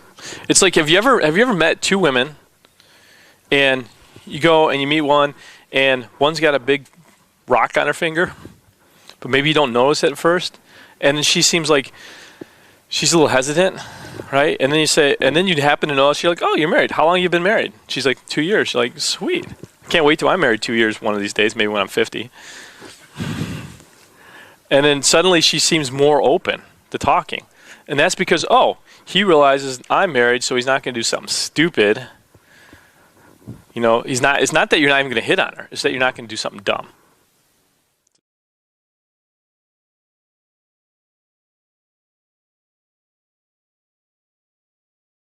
Okay. It's not part of the opening, okay? But it's something that you train yourself in that situation. If you've spent any time in bookstores meeting women, I've met a couple long-term girlfriends in bookstores. Because you're in that situation, you learn to ask the question. You don't ask the question, where's your boyfriend? You ask the question, oh, who are you here with? Okay? And you just train yourself to ask that question pretty quick, especially if it seems like she's not committing, she's not into the interaction, even though you are being your wonderful, charming self.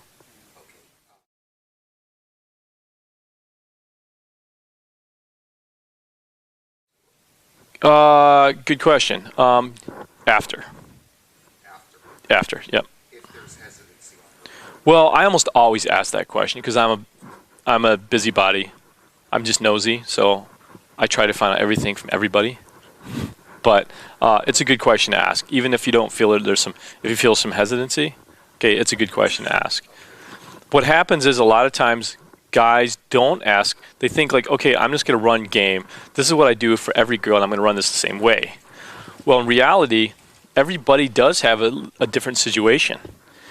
And having the mentality like, oh, I'm going to do the same thing for every girl in the same way, that means you're going in the, if you want to call it battle, bad metaphor in some ways, but if you want to call it a battle, you're going in the battle blind. You don't even know where the enemies are. So what I'm saying is sometimes you have to ask for some information so you can sort of plan intelligently where you can take the interaction and what is an intelligent close. If I could just, one last.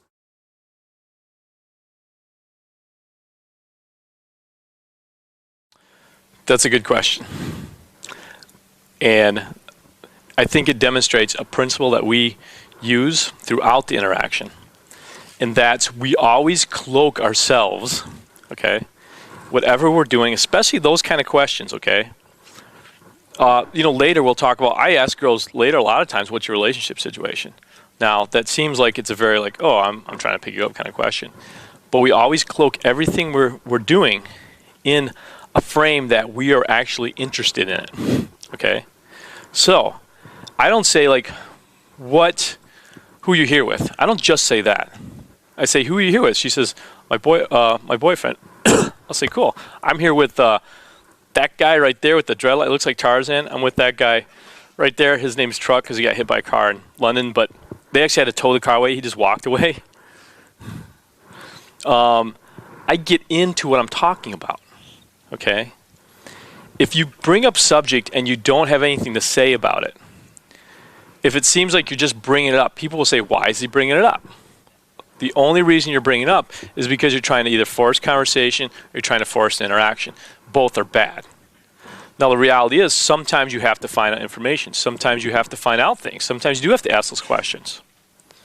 Well, how we do it is we make sure we have something to say. We make sure that we show that we're into what we're talking about as much as possible. So it may seem an innocent question coming from me because I'm saying, who you're here with? Oh, that guy right there. And I joke around a little bit with it. I kind of go with it. All right. Now, it's different. If you were to say, so who are you here with? And she says, oh, my boyfriend. And you're going to be like, oh, man. Oh, I didn't want to hear that. That's bad news for me. A lot of guys, they seem that way. They're like, oh, I didn't want to hear that. I wanted to hear, nobody, I want to be here with you now. Which is not quite realistic, but that's what a lot of us in our mind. And she's testing for that. She wants to know if that's how you feel. Does he feel, at that point she's like, oh, did he say this because he wants a certain reaction? Does he want me to say, oh, I'm in love with you? I'm not here with anybody? If she gets that feeling, then she's going to be like, oh, he just asked that because he's hitting on me and he's not doing it in a very good way. But if we do it the other way, if we're like, so who you're here with, you say that guy, say, cool, that guy looks like a cool guy. I'm here with that guy right there, that guy right there, and this guy right here.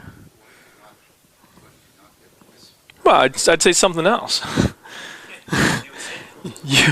All you want to do is just show that anything you bring up, you want to be interested in it, okay? So if I say to a girl, and we'll get into this, what's your relationship situation? It's because I'm interested in talking about relations. And I talk about as much as they talk about it. It's not so much to just find out information so I can use that information so I can advance my agenda, although it is. The reason I seemingly in our mind, and a big part of the reason I even try to convince myself this, is because I enjoy talking about it. Now, it just so happens it gives me important information which I can use to make appropriate clothes and appropriate plans, but I'm always struggling. This is something that's really at the core of what we're talking about, really at the core of our methods. We always have to show why we're talking about this, because you never want to show that you're bringing up stuff just to make conversation. All right, like a lot of guys paint themselves in the corner. They'll bring up something that they're not even interested in. Like, for instance, a guy will go in, maybe he's had some experience with a community, and this is like a community opener, but he'll go into a shop, right? He'll see an attractive girl, and he'll walk up, he'll like, so what's a good gift you can recommend for my niece? And the girl says, so, okay, well, I don't know. How old is your niece? And he says, she's 6, 7, she's 8.5. I'll go with 8.5. Right? And she says, like, bullshit, he doesn't have a niece. He's just making this up, right? And it's a really weird thing to do. Well, that's another case you're painting yourself in the corner. You're bringing up stuff you don't even have anything to talk about. You don't even have any experience. And so as soon as that happens, she's like, oh, he's just trying to force conversation. You know, we bring up, guys are in bars and they're like, so what do you think of this bar? And she's like, it's okay. What do you think? And he's like, he didn't even have a thought about it, right? And she's like, why is he even bringing this up? He doesn't even care about this. So you always want to bring up something you care about. Well, there are some of those questions that you're going to ask.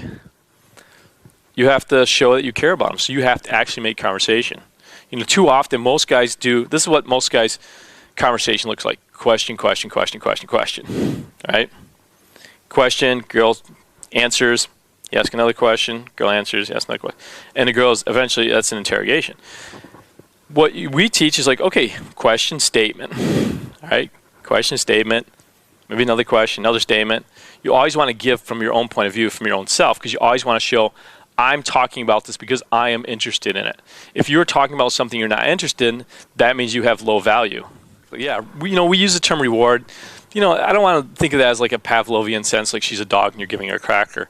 But it is a reward. It is, as you say, it's, what's the term you used? It's validation. Yeah, it is validation for her thoughts, for her effort. So, okay. So sometimes you have to understand that it's not you that she's not making commitment to, it's just a situation. So we spend a little time learning that. Okay. So, number 3 is rapport.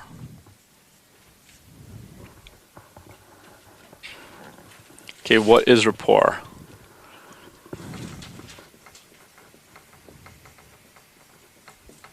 Okay, what does rapport mean to you? What does rapport mean to you?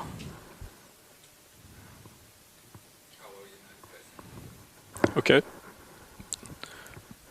I'll just put knowing the other person. Knowing her. Okay. Let's see. Somebody else give me another. What is rapport? What does rapport mean? Trust. That's a good one. I like that.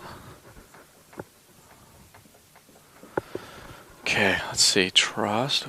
Let's go on the back. With the guy in the middle on the back.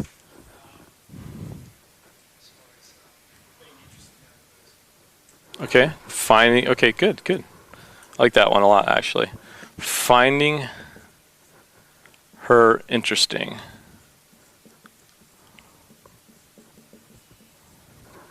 All right, how about Tim in the back? I just think that it's just being comfortable with Good. I never know what it means. Well, you're in the right place because we're defining that sucker. Okay, comfort. That's good. I think you know what it means. Comfort. Okay, and you could probably make a whole list of these things. The important thing to know about rapport, in the state of rapport, is that these aren't things, in my opinion, that you do to get something out of her. It's not a tool. I don't look at it as a tool. I look at it as a place, a state that you enjoy. Rapport isn't for her. It's for you. You should want to be in rapport. You should want all these things. It's like, yeah, you want to know her.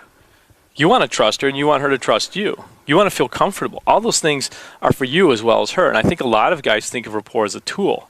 It's something, we can use. We'll get in rapport, and once we're in rapport, then we can do something. That's not how I think of rapport. I've got one word to describe rapport for me. And again, this is a complex word. I don't know if you can read it. F-U-N.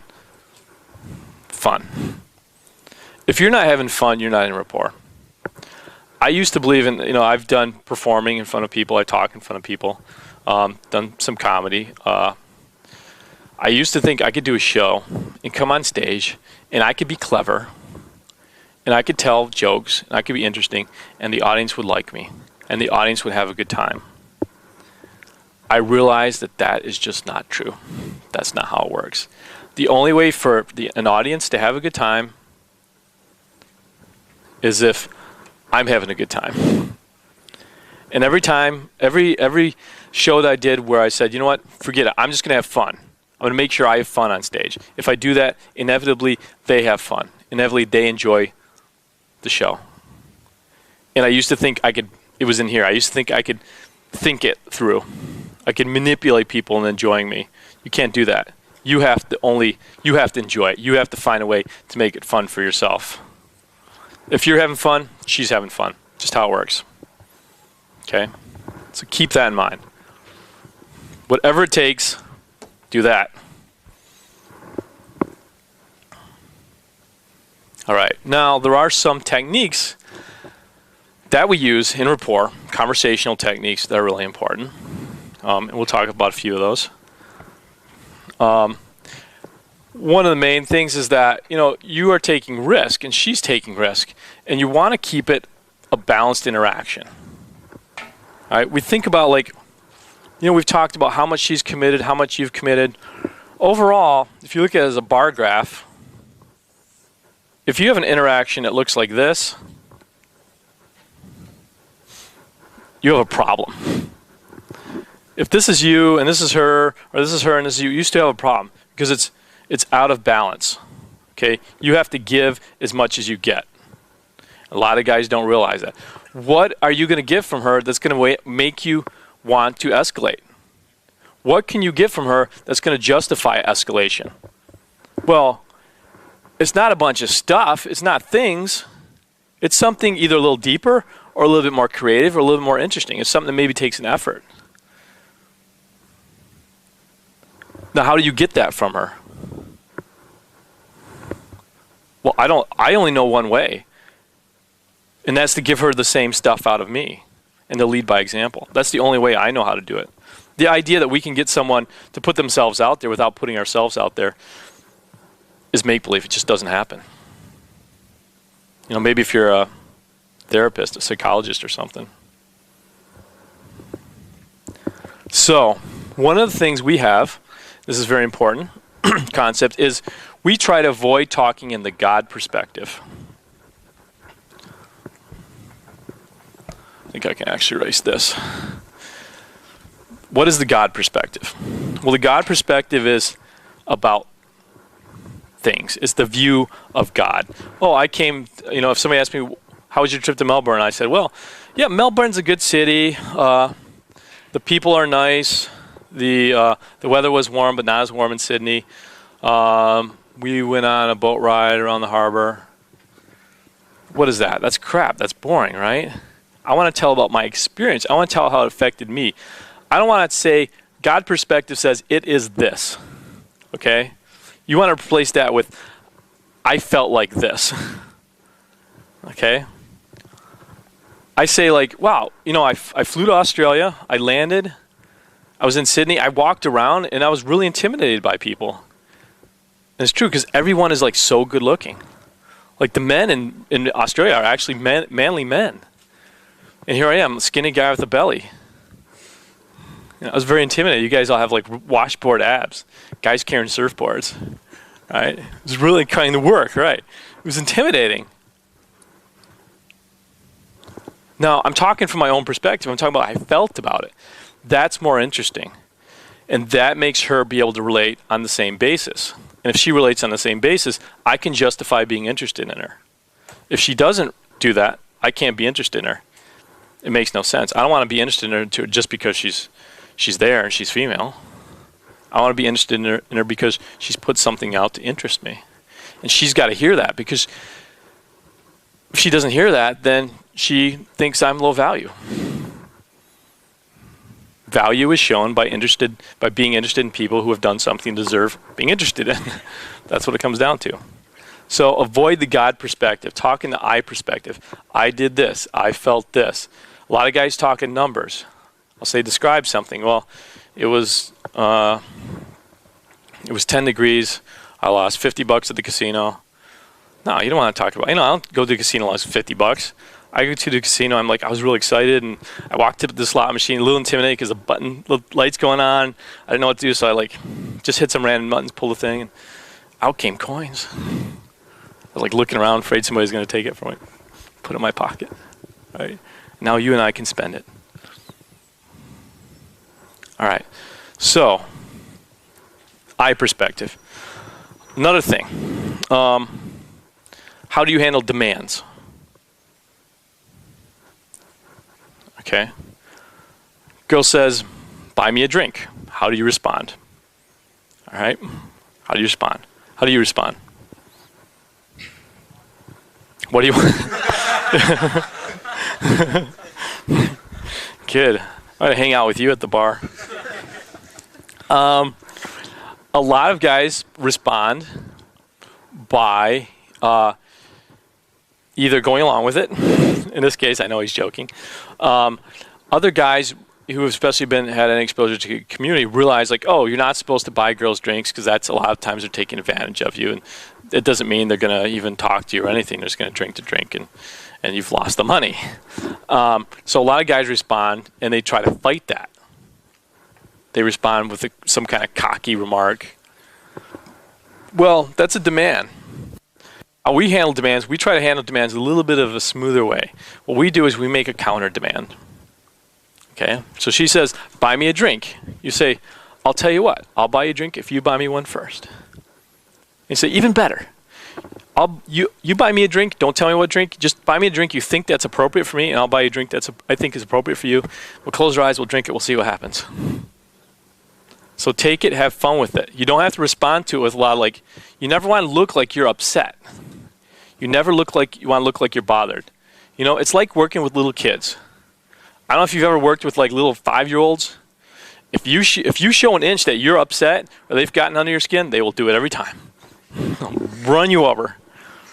Seriously? But I find that in general, talking about my weaknesses is an alpha thing to do. Because most people don't do that. Most guys are obsessed with showing value, so they do the opposite. They try to impress people. So I do the opposite. I make fun of myself. To a degree, though. To a degree. I mean, there's a balance there, of course. We'll get into that when we talk about disqualification as well. Okay, so counter demands are really a nice, smooth way of handling. I was doing a workshop in Las Vegas, and this girl said to me, I'll get you a question. She said to me, hey, I like you, but you keep on looking at those Irish girls. Don't look at them. Pay attention to me. And I was like, sure, I'd love to pay attention to you, but you can't look at any other guys either. You have to just look at me. Matter of fact, you've got to give me a back scratch because I love back scratches. You do that, and I won't look at the Irish girls at all. Cool? Well, that's just an easier, smoother way of handling those demands rather than getting upset. Just make a counter demand. Your sister calls up and she says, hey, I want to bring over the kids. I want you to babysit the kids on a Friday night. You respond, sure, I'd love to babysit the kids if you come over and wash my car on Saturday. And make it, don't be funny with it. Really, I mean, have fun with it, but don't be funny with it. Actually make a demand that if she actually did, you actually would do it, Like the drinks. I mean, the drinks are fine. If I'm going to buy a drink for myself anyway, it all works out. So make a demand. If a girl doesn't want me paying attention to some girls, if she's willing to give me a back scratch for that, I'll forget about those girls. I love back scratches and I love back rubs. Especially when you're very pale, you come here, you get sunburned, it's all itchy. It sucks. All right. And that depends on, social custom a lot. Like if you're in England, or someplace where, you do rounds, especially if it's at a pub. I mean, if you're going to go do rounds, you're just going to get soaked anyway. It's just how it is.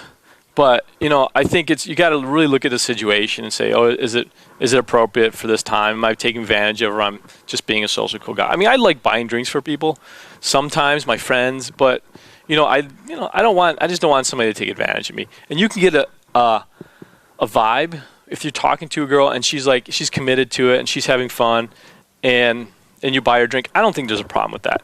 What typically is the buying the drink scenario is like when you walk up to a girl, you say hi and she says, hey, can you buy me a drink?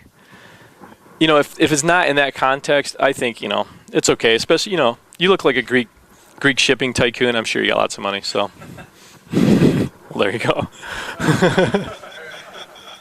Aaron's gonna make a comment, but just before I get that, something that I'll do a lot is, I don't know why I do this. I'm such a scammer, but I'll be at a bar, and like we were at London at this bar On and On. I shouldn't be telling you guys that. Don't go there. You'll ruin it for the rest of us. What's that? We did not. I've been there, but we did not. So we're in this bar, this nightclub bar place, and I'm at the bar, and I don't know why I do this, but I just get in the way at the bar. I'm just like taking up some space, right, being alpha or whatever. And a guy comes up behind me, just wants to get to the bar because it's crowded. And he says, I can tell he's coming up and he wants to get in the way. So I'm like, I do my alpha nice thing. So I'm saying, hey, you got to get to the bar. Come on. Sorry, I'm in your way here. Just, what? Matter of fact, I feel bad about it. Let me buy you a drink. And I pat my pants down. I forgot my wallet. And inevitably, the guy's like, oh, I'll buy you one. Have a drink. So he buys me a drink. And it was funny for that guy, just by himself. Well, I'm like, oh, who are you here with? He's like, 20 of those people right over there. And there was 3 or 4 really attractive women, which our clients ended up hooking up with. So just goes to show you the power of just being nice with one person, making connection.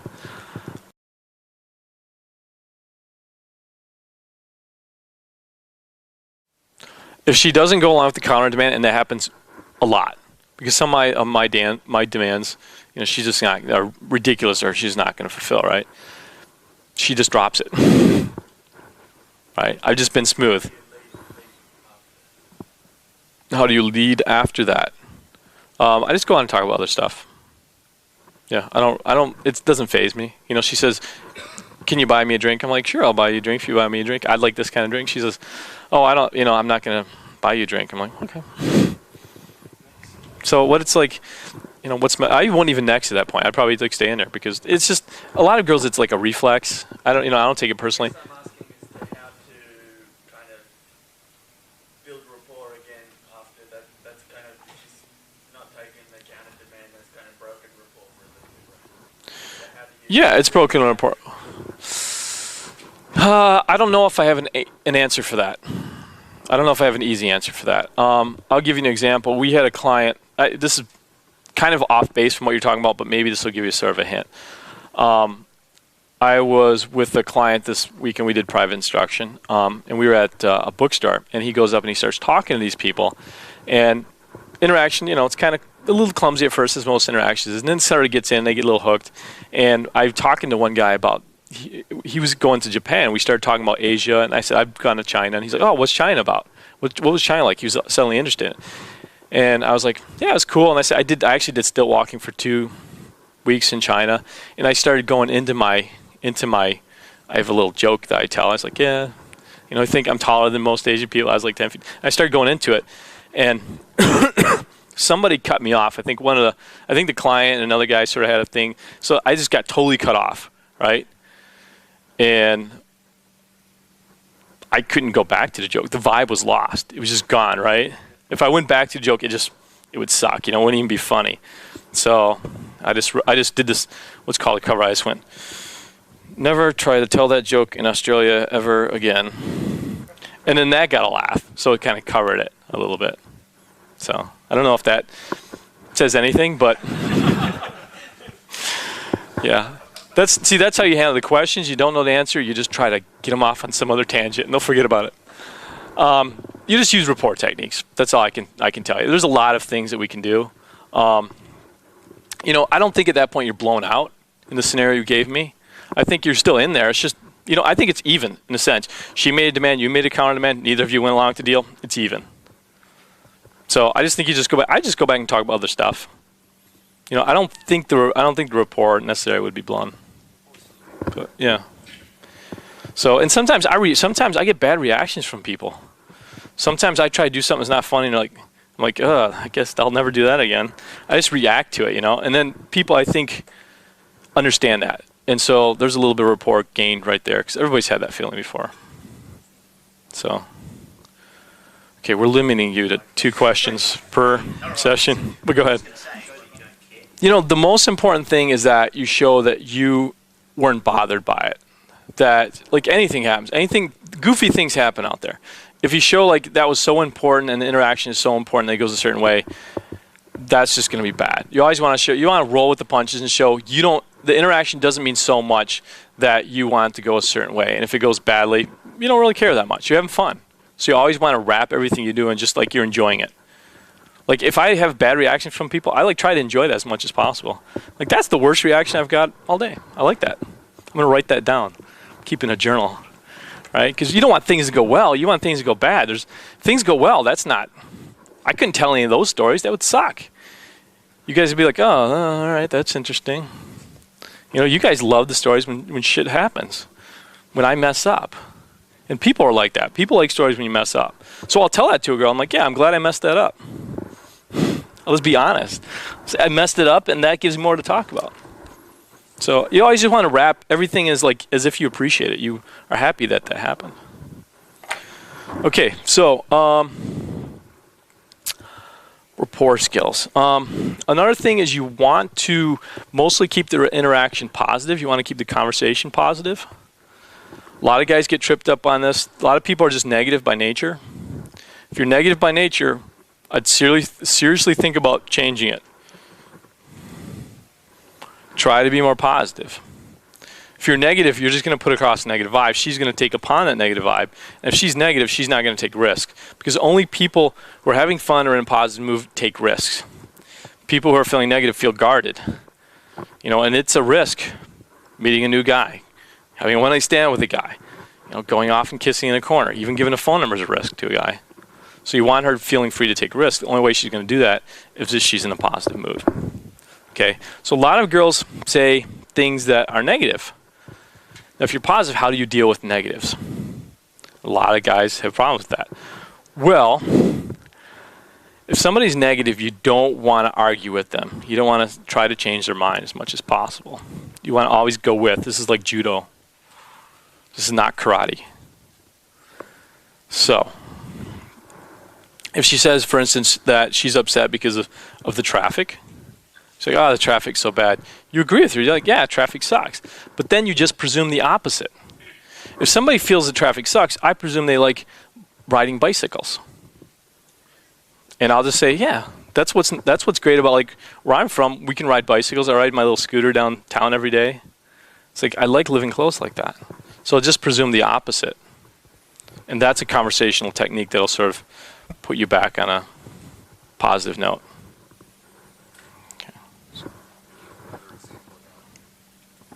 I don't know. Say something negative.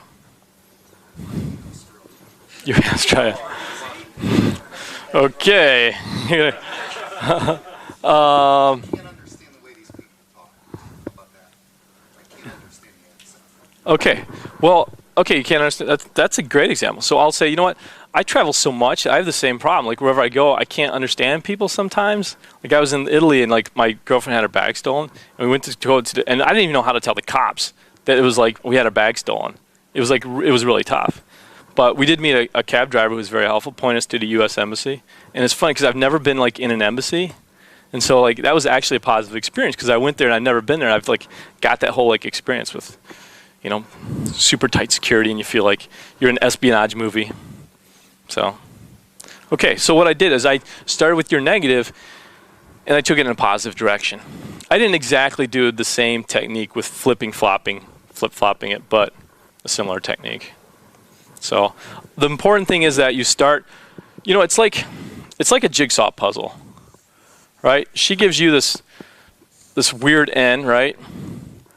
Now, if you come in and you expect that it's going to be shaped like this, it's going to create conversation. It's going to create a dead spot. It's just going to ruin the vibe. So you want to make sure your little endy thing connects well with her little endy thing. There's a metaphor there someplace. So you have a nice little connection. Okay? So this may be negative, this may be weird and crazy, but you connect with it. But then you make sure your ending here, when you give the conversation back, is a nice little positive ending that she can. I'm not going to. You just want to make your ending positive. You always want to turn over the conversation more on a positive note. a lot of guys make the mistake because they say, oh, well, Juggler said make it positive.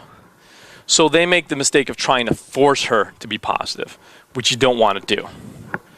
You don't want to, like, a lot of guys do this with their questions. Like, so, what's the most fabulous thing you like about living in Melbourne? What kind of question is that? Right? That's the most leading question I've ever heard. You know, bad waiters are good at this. And I used to be a waiter at a German restaurant. I wore lederhosen, leather shorts, flower and a thing. And I'd come up, and I was a bad waiter sometime. I was like, so that Wiener Schnitzel's pretty good, isn't it? Right? Well, you know, people resent that kind of question. You're trying to lead them to a positive thing. So, you know, you don't want to do that. You want to actually say, like, so what do you think of the Wiener Schnitzel? Let them answer either way. But at the same time, yourself, you have the things that you talk about are positive. Okay, so they may say they hate it. I'll be like, yeah, a lot of people hate it. I like working at a restaurant where people hate the food. It makes me feel like all I've got left is the service. So I better be fucking good.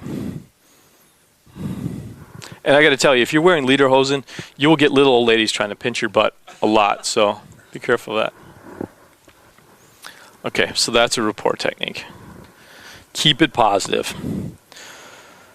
Okay, presumptions. And these are all in a rapport. Presumptions. Presumption is a way of introducing topics.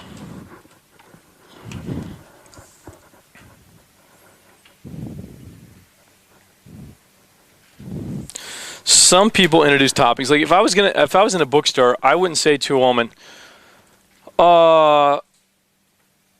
can you recommend a good book? Why would I not say it that way? Because it's lame. Yeah, it's it's not so much leading at that point, but it's just lame, right? Because I can ask a more interesting question, and the more interesting question is, what's a good book that you can recommend? Okay. So what I'm doing is I'm presuming best case scenario. I presume value that the other person has. Okay. This is different from forcing somebody to be positive. Forcing somebody to be positive is making value assumptions for them, how they view the world. What I'm doing is I'm presuming they have value. Why do I do that? Number one, it's a more interesting way of making conversation. And number two, it shows I have more value. I have more value because I am used to interacting with people who have high value. I'm used to interacting with people who have something going on. I'm used to good service. Like if you're sitting down, if you're at a date with a girl you met or even didn't meet, if you're that good,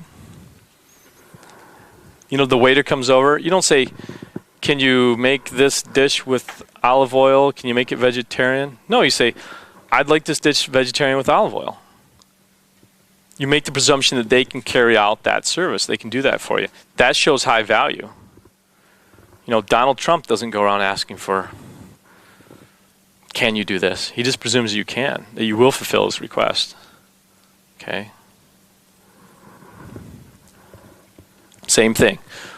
And it's just a more interesting way of bringing up topics. All right? So let's say you have a few topics. Let's say I want to talk about movies. Let's say I want to talk about books. Let's say I want to talk about art. How do I bring up movies? What's the last good movie you saw? Presuming, right? How do I bring up books? What's a good book that you could recommend? How do I bring up art? I don't know, let's see. How would you bring up art?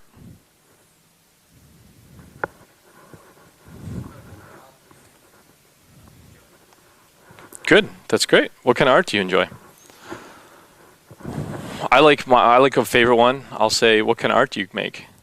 What kind of art do you create? To girls who have no idea that they do art. I'll meet any girl and I was like, so what kind of art do you make? She's always like, Half the time she's like, what makes you think I'm an artist? And I'll be like, I don't know, something about your vibe. Maybe I'm wrong. She's like, no, I am actually. I do a little art. All girls do art of some sort, and they think they're artists. I think I'm an artist. I'm not. Okay. So you just want to make it interesting, and that's a way of showing value, and it's just a great way of bringing up topics and things you want to talk about. Just presume they have value and start from there. That's a rapport technique. All right, let's talk a little bit about topic movement.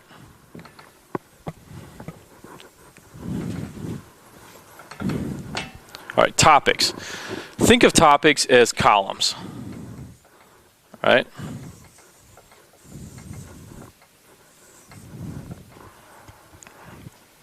A lot of guys say, look, I start talking about A, I want to try to transition to B.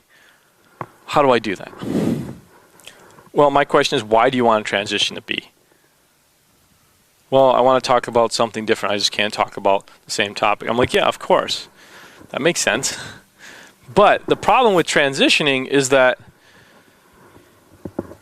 if you try to transition, if you open a conversation talking about something that's really interesting, even something, if somebody finds it really interesting, you try to transition to any place else, it's like this first topic has a gravity of its own. It's like the Death Star. It sucks you right back. You try leaving, it sucks you right back in.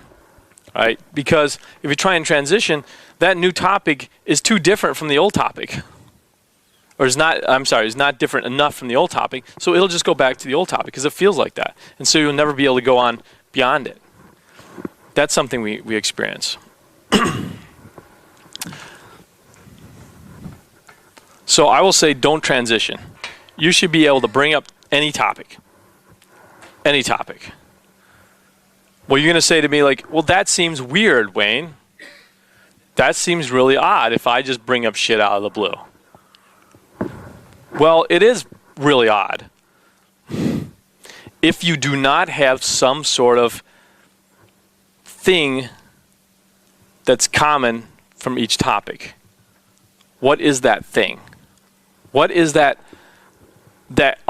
any of these topics have in common? What do puppies and movies and Saddam Hussein have in common?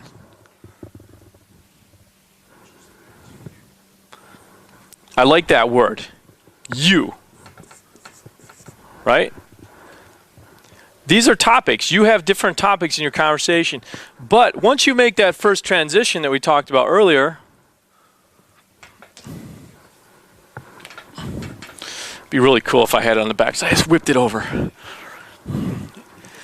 If you had made that first transition and you're talking about a personal interaction, you're talking about the topics or the subjects, which are you and her, then you have that. Every topic is going to have the same subject. There is a consistency. So you're talking about different topics, but the subjects are the same. The subject is you and the subject is her. Guys who cannot do this, go from topic to topic, feel uncomfortable doing this, are not having personal conversations. They're not making that first transition. And they're not making that transition because they're afraid to show some interest. And they're afraid to show some interest because probably she hasn't done anything to deserve the interest. She hasn't done anything to deserve the interest because he hasn't made her feel comfortable. You see it all layers on top of each other. Okay. So, you can talk about, once you talk about how you feel about something or how you interact with it, that leads her to talk about that thing too. So, it's like, what kind of art do you make? Well, I can say that because I'm justifying being interested in her. If I start having a platonic conversation and I say to her, so what kind of art do you make? That's really weird and that's too personal. And she's going to be like, that's a personal question, or she's going to be like, that came out of nowhere. And like he says, the vibe's going to be fucked up. You don't want it that way. You want it to have made that first personal transition where you can suddenly ask all about the other person because you seem justified being interested in her. Once she does something that interests me, once she says something, I'm like, wow, that's really amazing. I never really thought about it that way. What's your name? Christine. I like you, Christine. I want to know more about you. I'll ask her all kinds of shit. And she'll feel comfortable because it makes sense to her. Oh, he's interested in me. That's why he's asking this. Why is he interested in me? Is he a low-value guy who's desperate? No, he's interested in me because I did something to earn his interest. It makes sense. He's a high-value guy. He may be in a rock band. That's what she thinks. Okay? So you can go from topic to topic. Easy. Okay, let's talk about one of my favorite subjects. Let's talk about DQ. Who knows what DQ stands for? Back here. Good looking man on the side. What is that? I thought you were going to say Dairy Queen. That would have been funnier. But no, you say the right thing. That's right, disqualification. Okay, what is disqualification? Well, disqualification is a conversational technique that generates attraction, shows high value, makes people feel more comfortable. Sounds like a good thing. Well, you can do all those things with DQ, disqualification. A girl, or person even, within conversation makes value assumptions about people. Now, those value assumptions are a problem. It is a puzzle. It took me a while to figure this out. I did this wrong a lot. All right, so the puzzle is this. She says a person should not act in a certain way. She says a person should be a certain way. She's like, I only like Asian men. I only like guys who tell the truth. I only like football players. Okay? Or she says in conversation, casually in conversation, she says, you know what? I got this guy I work with, Bob. I don't like him because he just gossips about people all day long. Well, it's funny how that's hypocritical of her, but that statement is a qualification that she's putting out there. It's very subtle. It's something that you usually don't see. You usually don't realize that's a qualification because we're all ready for the qualifications like, oh, I only date tall men, or I only date guys who buy me drinks, or Greek shipping tycoons. So we're ready for those qualifications, but most of the time we don't see the qualifications that people just make casually in conversation, and that's one of them. So let's go through it. 3 levels. First level, how does the beginner respond to that? Some people call them the AFC. How does the beginner respond to a qualification? How does the beginner respond to a qualification? That's right. He says, oh yeah, baby, you are right. I totally agree. So he agrees to her qualification. Okay, why is that bad? He seems like he's seeking approval and supplication, something like that. He's kissing ass, possibly. She doesn't even believe him. And he's doing something even worse than that. He's strengthening the idea that she should qualify. He's strengthening the idea that her qualifications are important. So he may agree to one qualification, that'll like get her even qualifying even more, and she'll throw out some little harder ones. And pretty soon, he's just trying to fit into this very little box. Or he's trying to fit into this role. Okay? There's an image that most women have in their minds of the perfect man. We call him Superman. You know, good looking, tall, speaks 5 languages. He's hung like Tarzan. That guy is incredible. I'm not that guy. I'm far from that guy. I don't know, I've not met that guy, but a lot of girls have that image in their mind. It's Superman, right? The problem we have is anytime we try to fit into that role of Superman, we're sabotaging ourselves. Real confidence, especially social confidence, is not being Superman. Real confidence is not even being good at shit. Real confidence is not fitting into her role. Real confidence is accepting yourself exactly who you are and doing that actively and showing people you accept your flaws, your weaknesses, your strengths, your individuality, all those things. That's real confidence. You know, you hear that statement. Somebody said, being yourself doesn't work. I say bullshit. I say you're not a confident person unless you're able to be yourself. It just so happens that most people, when they get in social situations, don't act themselves. They try to fit into a box. They try to fit into someone else's idea of what is perfect and what is right. So what we're trying to do is the opposite. Coming back to this. The beginner agrees.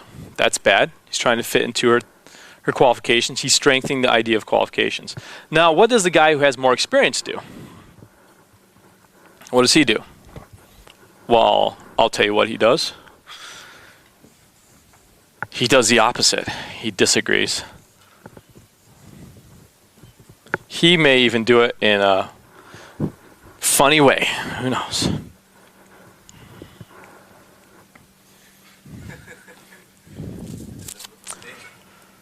Well, you know what? I'm not going to pretend I'm a good speller because I would just be trying to get into your qualifications. I'm not going to worry about that. I did, yeah. You'll never know. Yeah. Okay. That goes. Where the hell does that go? I don't know. It goes over there. Okay. He disagrees. He says to her. He says to her, well, you know, everybody gossips. You shouldn't be mad at people who gossip. You shouldn't. Bob seems like a nice guy. You should like him how he is.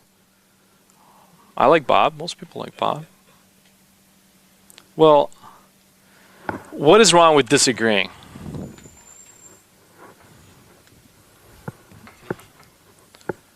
Close.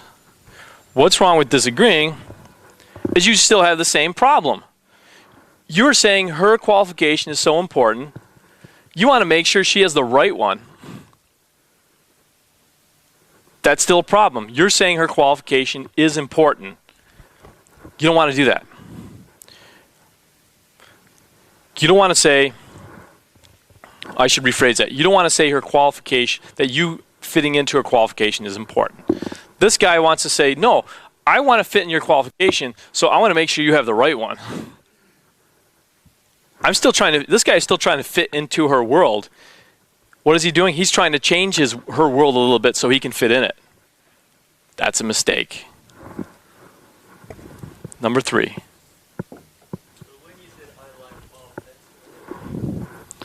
It is hilarious, I know. I do like Bob.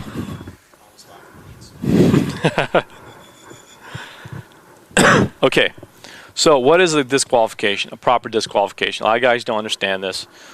Proper disqualification is a 2-step process. The first step is you agree.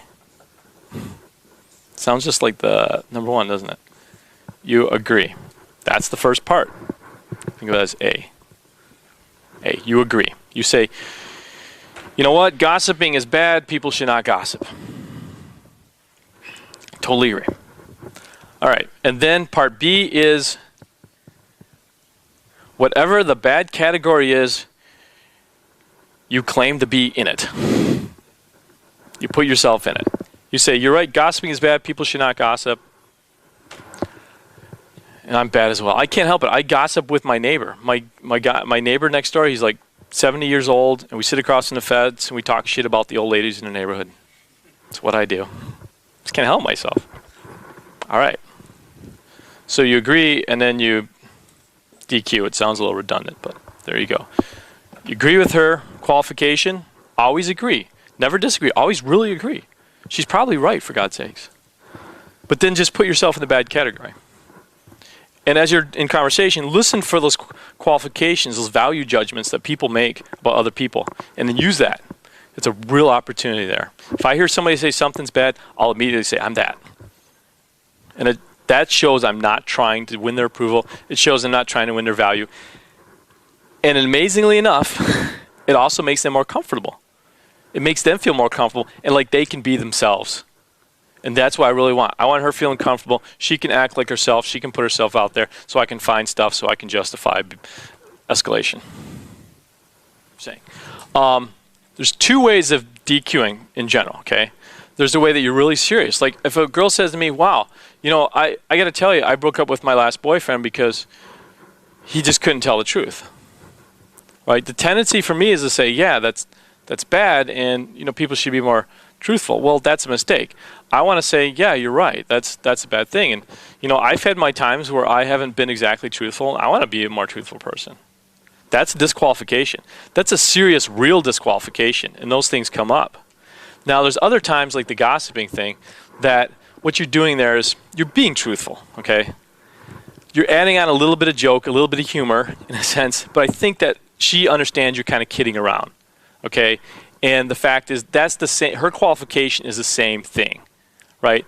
Her qualification is not necessarily serious. If her qualification is serious, isn't really heavy, isn't that important, I'll usually joke around about it. But if it's like serious, if it's really important, I'll still disqualify myself, but I'll do it in a serious way. Because what I'm trying to show then is I'm trying to show I'm realistic about myself. I'm not trying to fit into a big role. I'm saying that sometimes you're going to make something up, but when you do, it's probably going to be a way that she knows you're kidding around. That's what it comes down to. But you know, it's great if you can be serious. Like I really do talk with my neighbor when I'm home. I'm never home, but you know, when I'm home, we do gossip about the old days. I would do the same thing in a group, for sure. Yep. You can be very charismatic in a group by disqualification. Everybody laughs. You know, the great thing about disqualification is it does lend itself to a natural humor because it's a setup in a sense and it's a punchline. The setup takes you one way and a punchline takes you another way. So if you want to sort of incorporate more humor, DQ is a great place to start. Okay. All right, let's go on. We report. Now we're going to go to number 4 in the method.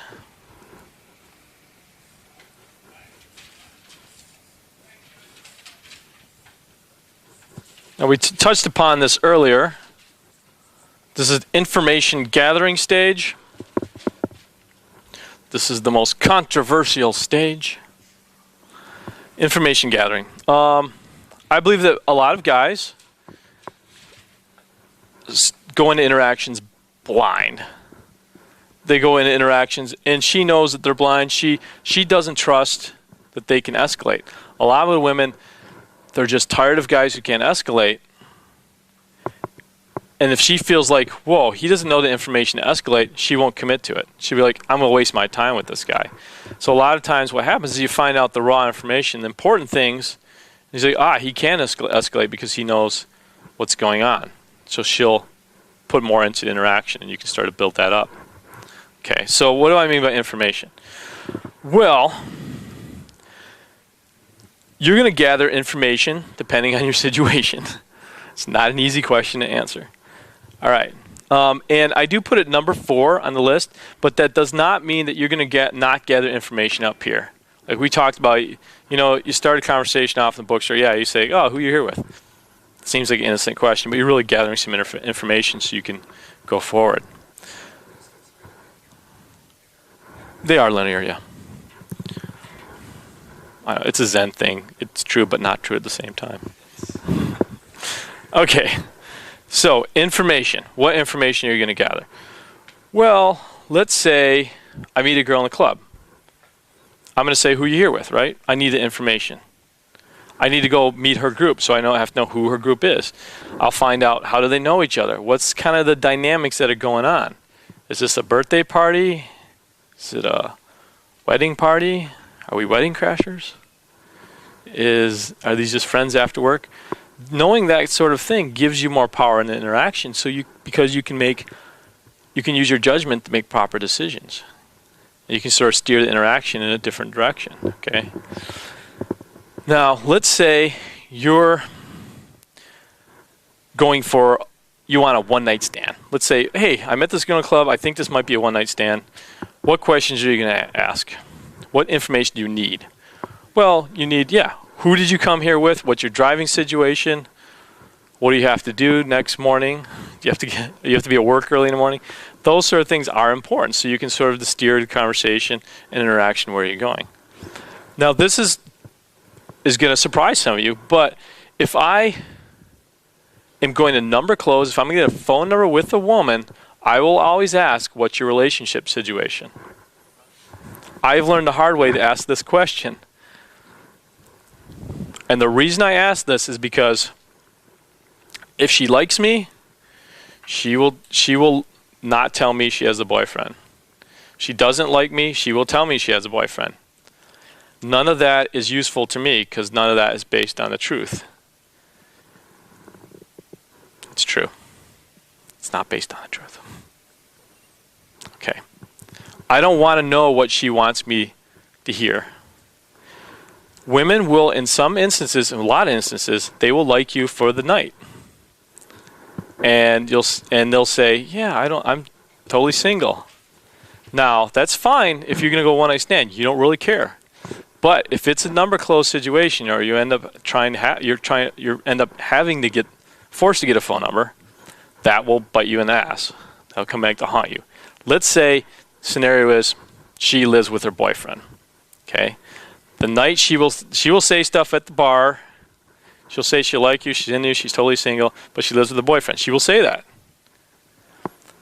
But if you get a number and you try to call her, she won't go out with you. She won't see you again, even though she likes you. Why is this? Because you don't know her situation. And she knows you don't know her situation. So she's going to presume you're going to do something stupid. She's going to call her up at home, or you're going to expect her to go out with you on a Friday night. You're going to have expectations that she cannot fulfill. Okay. Use an extreme example. If a woman's married, not that you should hit on married women. I don't approve of any of that. But the fact is, married women, a lot of times, it's an easy game.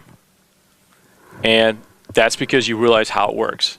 One of the things you have to, if you go out with any married women, don't do that. It's bad news. Causes trouble. If you go out with a married woman, one of the first things you realize is that you have to acknowledge that she's married. You have to say, oh, you're married. How long have you been married? 3 years. Cool.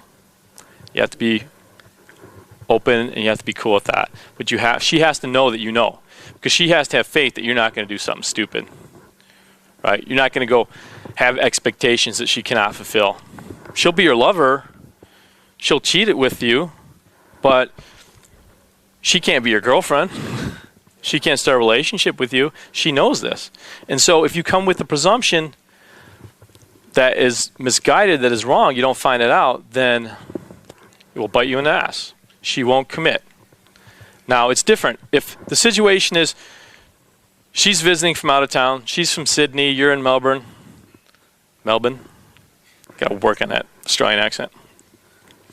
If she's visiting with friends and she meets you at a club and it's all fun, you're drinking, you're not going to ask that question. It's irrelevant.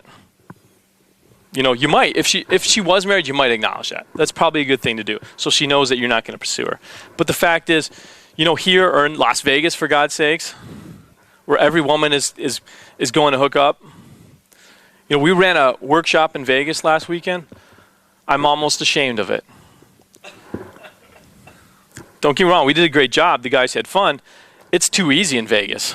Everyone comes there to hook up. If you're just a wingman, you got to back the girls off. You got to keep them back. So it's not a good judge of anything. But if you're someplace like that, you're not going to ask about the relationship situation. But if you're here at home and you meet a girl and you're going to get a phone number, I always ask for it, and I highly recommend it. Okay? Because you want to know the truth. If you get to the truth, you can deal with that. You can work with that. So you always say, so what's your relationship situation? Okay? Notice this comes after rapport. If you're opening with that, all bets are off. Do you see what happens? I don't know. Okay? So a lot of guys associate, they're like, oh, I can't ask that question because it sounds too much like, do you have a boyfriend? Well, a lot of us who went around asking, do you have a boyfriend, the girls, once we, at the beginning and got, yeah, I do. Get away from me. Well, we got that because it was too forward. It was the wrong time. And we don't say, do you have a boyfriend? Because that sounds a little too brusque. We say, so what's your relationship situation? Now, why do I say that? Well, we know the reasons for the information, but why does she think I say that? Well, maybe she knows I'm sort of, tentatively getting that information out of her. But she also knows, like, I enjoy talking about that subject. Everything I bring up, I enjoy talking about. I have something to say about it. You never want to just ask a question and not have something to say about it, because then you're forcing conversation. She's like, what is he trying to accomplish here? You don't want that feeling. You want the feeling like, whoa, this guy's cool. He's having fun. He's talking about stuff he enjoys. Somehow I just told him everything about myself, and now he's using it to take off my panties. That's the kind of feeling you want. You want it to be like, it's natural and it's cool. And it is natural because she knows what's going on half the time, but it doesn't matter. After rapport, you know, it's the right time to do it.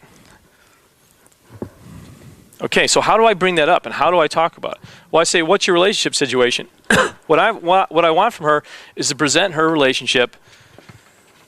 I envision it in my mind as a chunk of marble. Okay?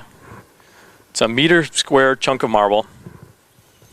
And what I want her to do is I want her to talk about it, present it, talk about it. And as she talks about it, I want to support her. I want to be for relationships. I want to say, yeah, how long have you been going out? She's like, 3 years. And I'm like, you guys should get married. It's that time, you know? Like, yeah, I went out with a girl for 2.5 years and we almost got married. It's very close. I want to be married one day, maybe when I'm 60 or so, around there. See what happens. Okay, I get into the topic. I have fun with it, okay? And that makes her relax talking about it. And so she does the opposite. I support the relationship. She tells me it's not perfect. And no relationship's perfect. So she'll say, well, it's not perfect. You know, he just moved in recently and I'm not, you know, he wants me to marry him, but I'm not really sure about him. I don't really know him. So what she does is she reveals the cracks in the relationship. The cracks in the big chunk of marble. And there's always a big gaping hole, right? There's a big hole in her relationship. Now what do? You talk about your situation. Maybe it's relationships, maybe it's not. But you're going to talk about your situation and you're going to show your hole. And then your holes are going to hook up.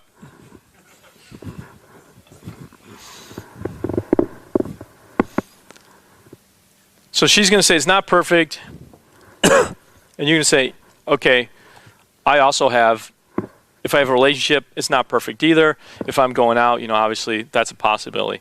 What she needs to do is she needs to justify hooking up with you outside of a relationship. Now, how do I feel about taking girls away from boyfriends? How do I justify in my mind? Morally? Well, you know, the fact is, every attractive girl has a boyfriend. Or 2. It's just how it is, or 3. That's how girls are. A lot of girls don't feel comfortable leaving relationships until they get another relationship. Corey's cousin. I had to take her away from some other dude.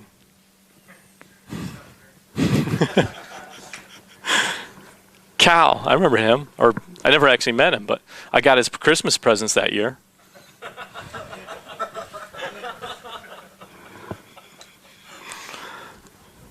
The fact is, that's just how it works. And I can understand people who have moral feelings, like, I don't want to bust up a relationship. I don't either.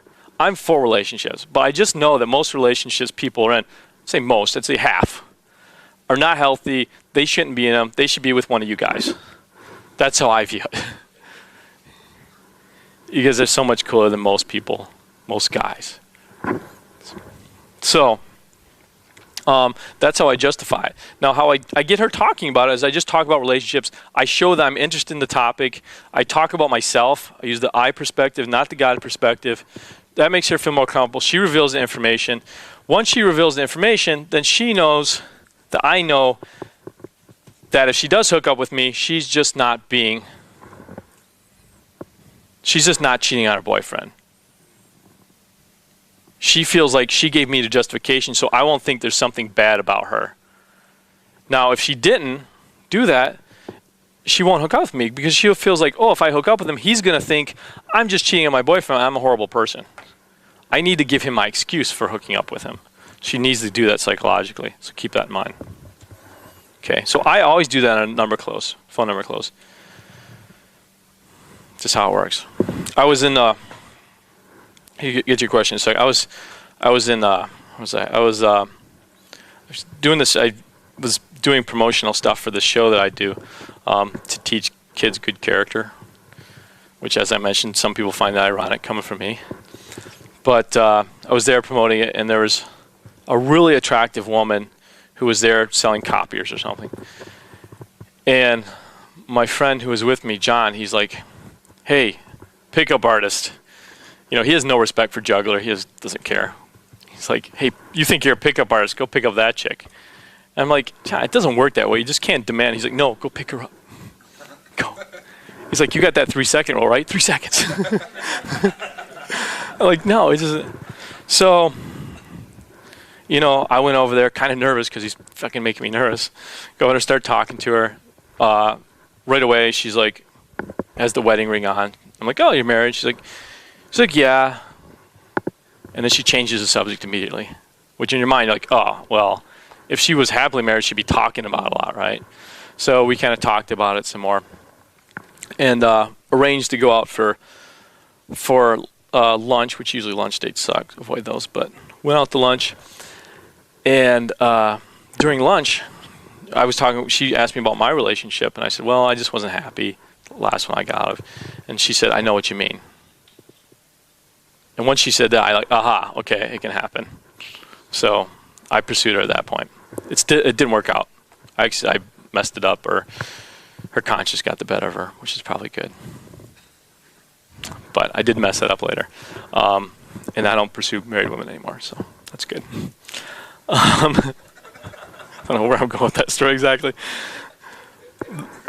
Yeah, can we cut that? We'll just cut that out of the DVD. All right. But the point is, like, I still, you know, I met her, we got a phone number, went out with her, but I still hadn't got this, right? I hadn't got this. I had to hear this before I knew we could go forward. And once I heard this, I knew we could go forward.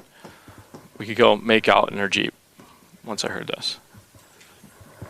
I just should have brushed my teeth that day. That's all I'm saying.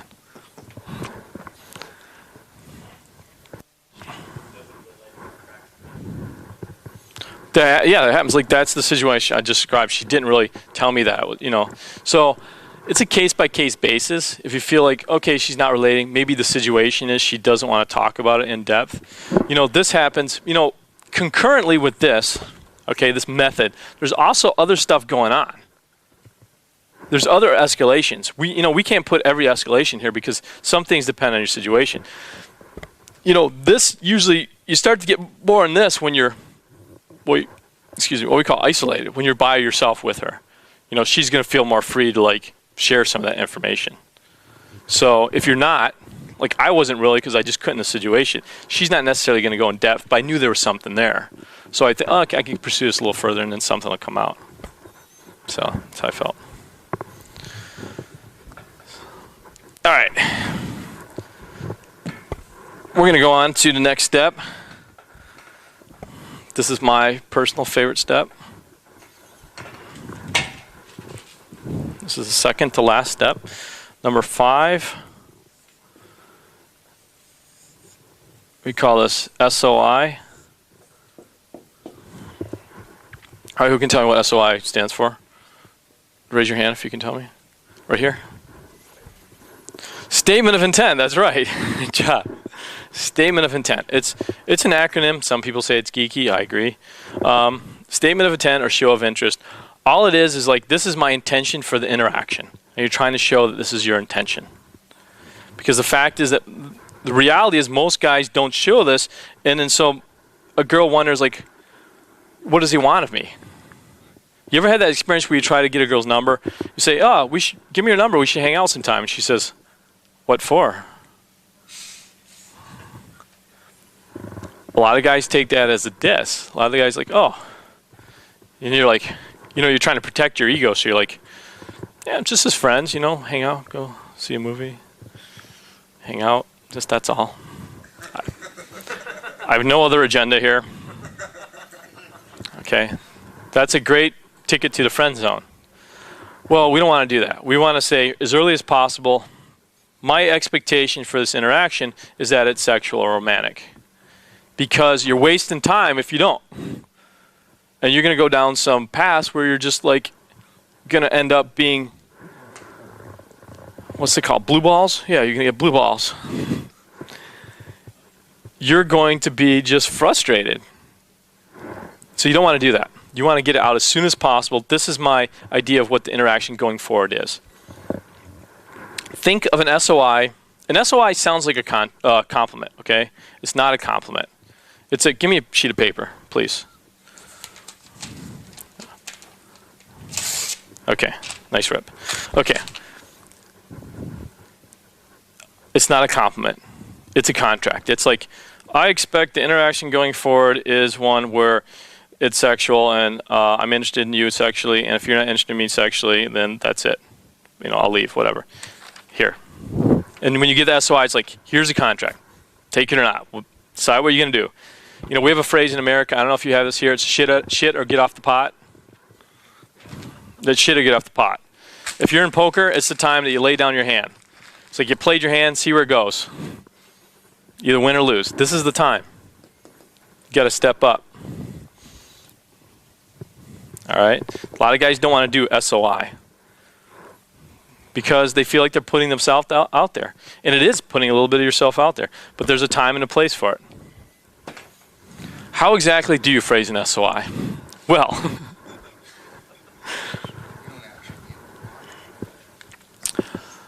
actually I have a whole bunch of contracts I printed out for you guys, and I'll be expecting you to carry out later.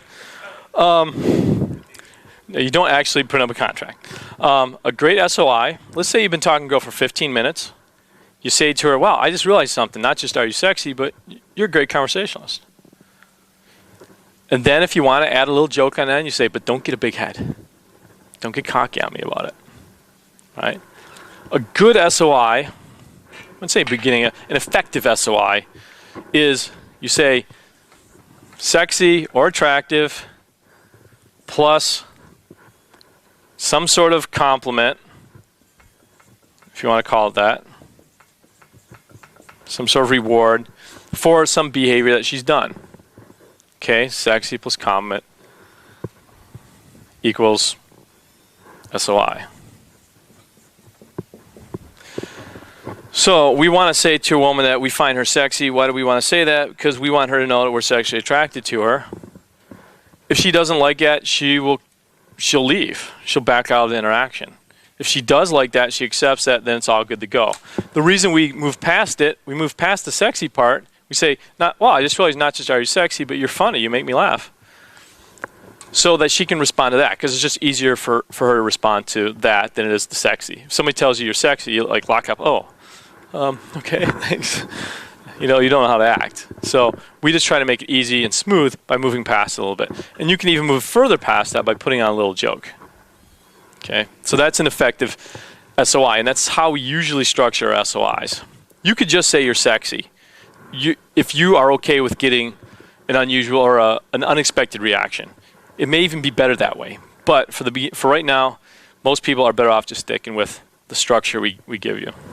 In general, like if I say a woman's sexy, it usually has more to do with how she's been, the behavior she's had. So like a very attractive woman, I'll still say she's sexy, but I'll tie it even more to her behavior. Like some women will talk to me, I'm like, for some reason, the way that you're just talking to me right now, I just find it, it's like sexy. It's like turning me on. So don't talk to me like that anymore. It's not about looks necessarily, because sexy can also... Yeah, sexy doesn't have a lot to do with looks. Yeah, true. A lot of people don't understand it. Like a young girl to me who's 19 can be hot, but very rarely can she be sexy. Sexy to me takes, I don't know what it is, maybe a little experience or just certain something. Yeah, confidence. Maybe that's it. So, yeah, and you know what I see is, you know, most guys do say things like that to attractive women, but in the context is different. The way that they say it is a little bit like, you know, either too soon or too late. They don't really say it in the right time, in the right way. And it does come back to it's how you say it a lot. The sex has got to come before the relationship, in my experience, the sexual connection, right? So I will always say, I'd rather say sexy. The problem with beauty is that, like, her mom tells her she's beautiful. You know, it's not so much like, you know, you want sexy. You want to say it like you mean it. It's like, it's a different word. You know, if in my experience, you get too far away from sexy and attractive, it just doesn't have the same effect. And thank you. I think that there has to be sexual tension, okay? That doesn't mean there actually has to be sex, but there's got to be sexual tension.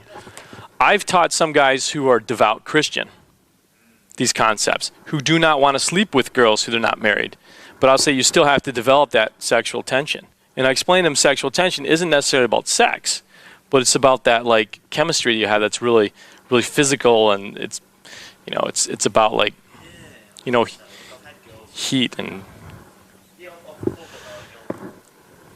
the SOI is important because at that point we have to judge whether our hand, you know, we're going to play our hand and we're going to judge whether it's accepted.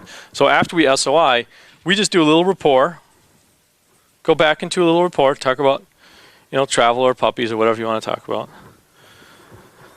And then and if she hangs in it, usually it's good to go.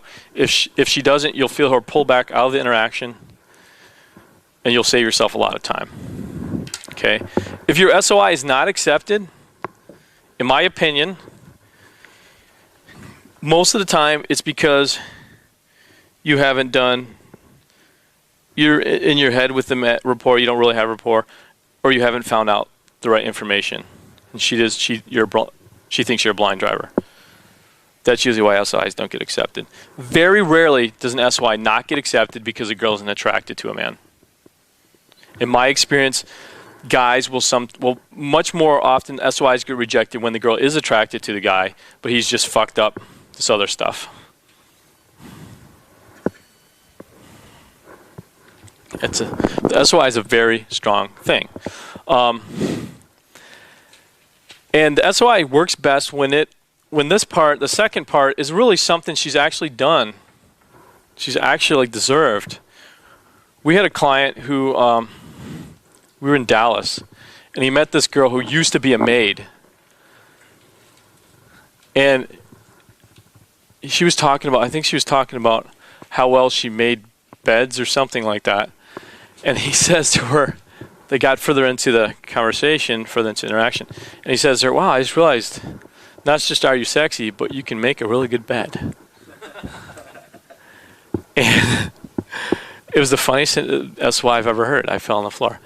But they ended up making out, and it went really well. And it just goes to show you, like, you don't have to be smooth on an SOI. It's more important you just do it. You can do it badly and still get a good reaction. Sometimes badly is better because it seems more genuine, it seems more real. So at that point, you know, you're in it. All right, number 6.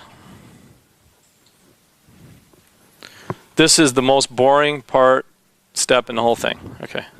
This is the close. Why is that boring? Because the SOI does most of the heavy lifting. This is it right here. If you do the SOI well, the close is not an issue. It's not a problem. You know, I do the SOI, drop back and report if it's accepted. I'll talk a little bit more, and then I'll look at the situation, and I'll say, you know, get a phone number or whatever. If I'm getting a phone number, it's like, hey, I like you. I want to see you again. She says, me too. Hand her my phone number. Head her my phone. She puts in her phone number. I call her back right then. Why do you call her back right then? Very close. And that's probably a side benefit. The reason you call her back right then is so you can say, okay, now you have my phone number. This is how you spell my name. And you have her put your name in her address book. Because you never want a girl looking at the phone when somebody calls and have some random number she doesn't know. She won't answer it. You know, I don't answer numbers I don't recognize. So you want her to come up and just got to say your name. So that's why you do it. Okay. A lot of guys tell me, like, wow, I meet these girls and they always flake on me. I get their phone numbers and they never can get them on. I can never get them on the phone. I'm like, well, you're putting your name in the phone? They're like, no. I'm like, well, you're blaming yourself. That's just a little thing. Sorry, you asked about what you No, right then. Like, okay. straight away. Yeah, this is my phone. I'm like, okay, this is my phone. I'm like, okay, I like you. I want to see you again. She's like, yeah. I'm like, okay, put your number in. You type in your number. Okay, you type in your number. I take it back. I say, okay, and I call right then. Your phone starts ringing, and I say, okay, now you got my number, and say, put it in. There's how you spell my name.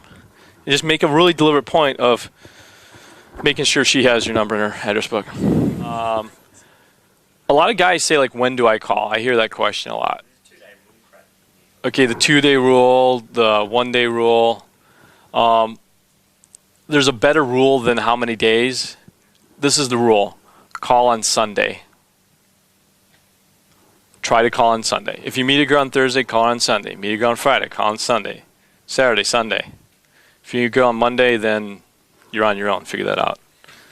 But mostly you want to call her on Sunday. The reason being, and it's going to depend on your situation, what you find out from the girl, but the reason being most people don't have a lot going on Sunday. They have less going on, so they're more likely to answer the phone. Sunday night is great. I like Sunday evening, I think is really good. Yep. I just don't want to call when I'm not likely to get somebody on the phone. You throw me a curveball. No, I would not wait a whole week. I'd probably ask them when they are most likely to answer their phone and call then.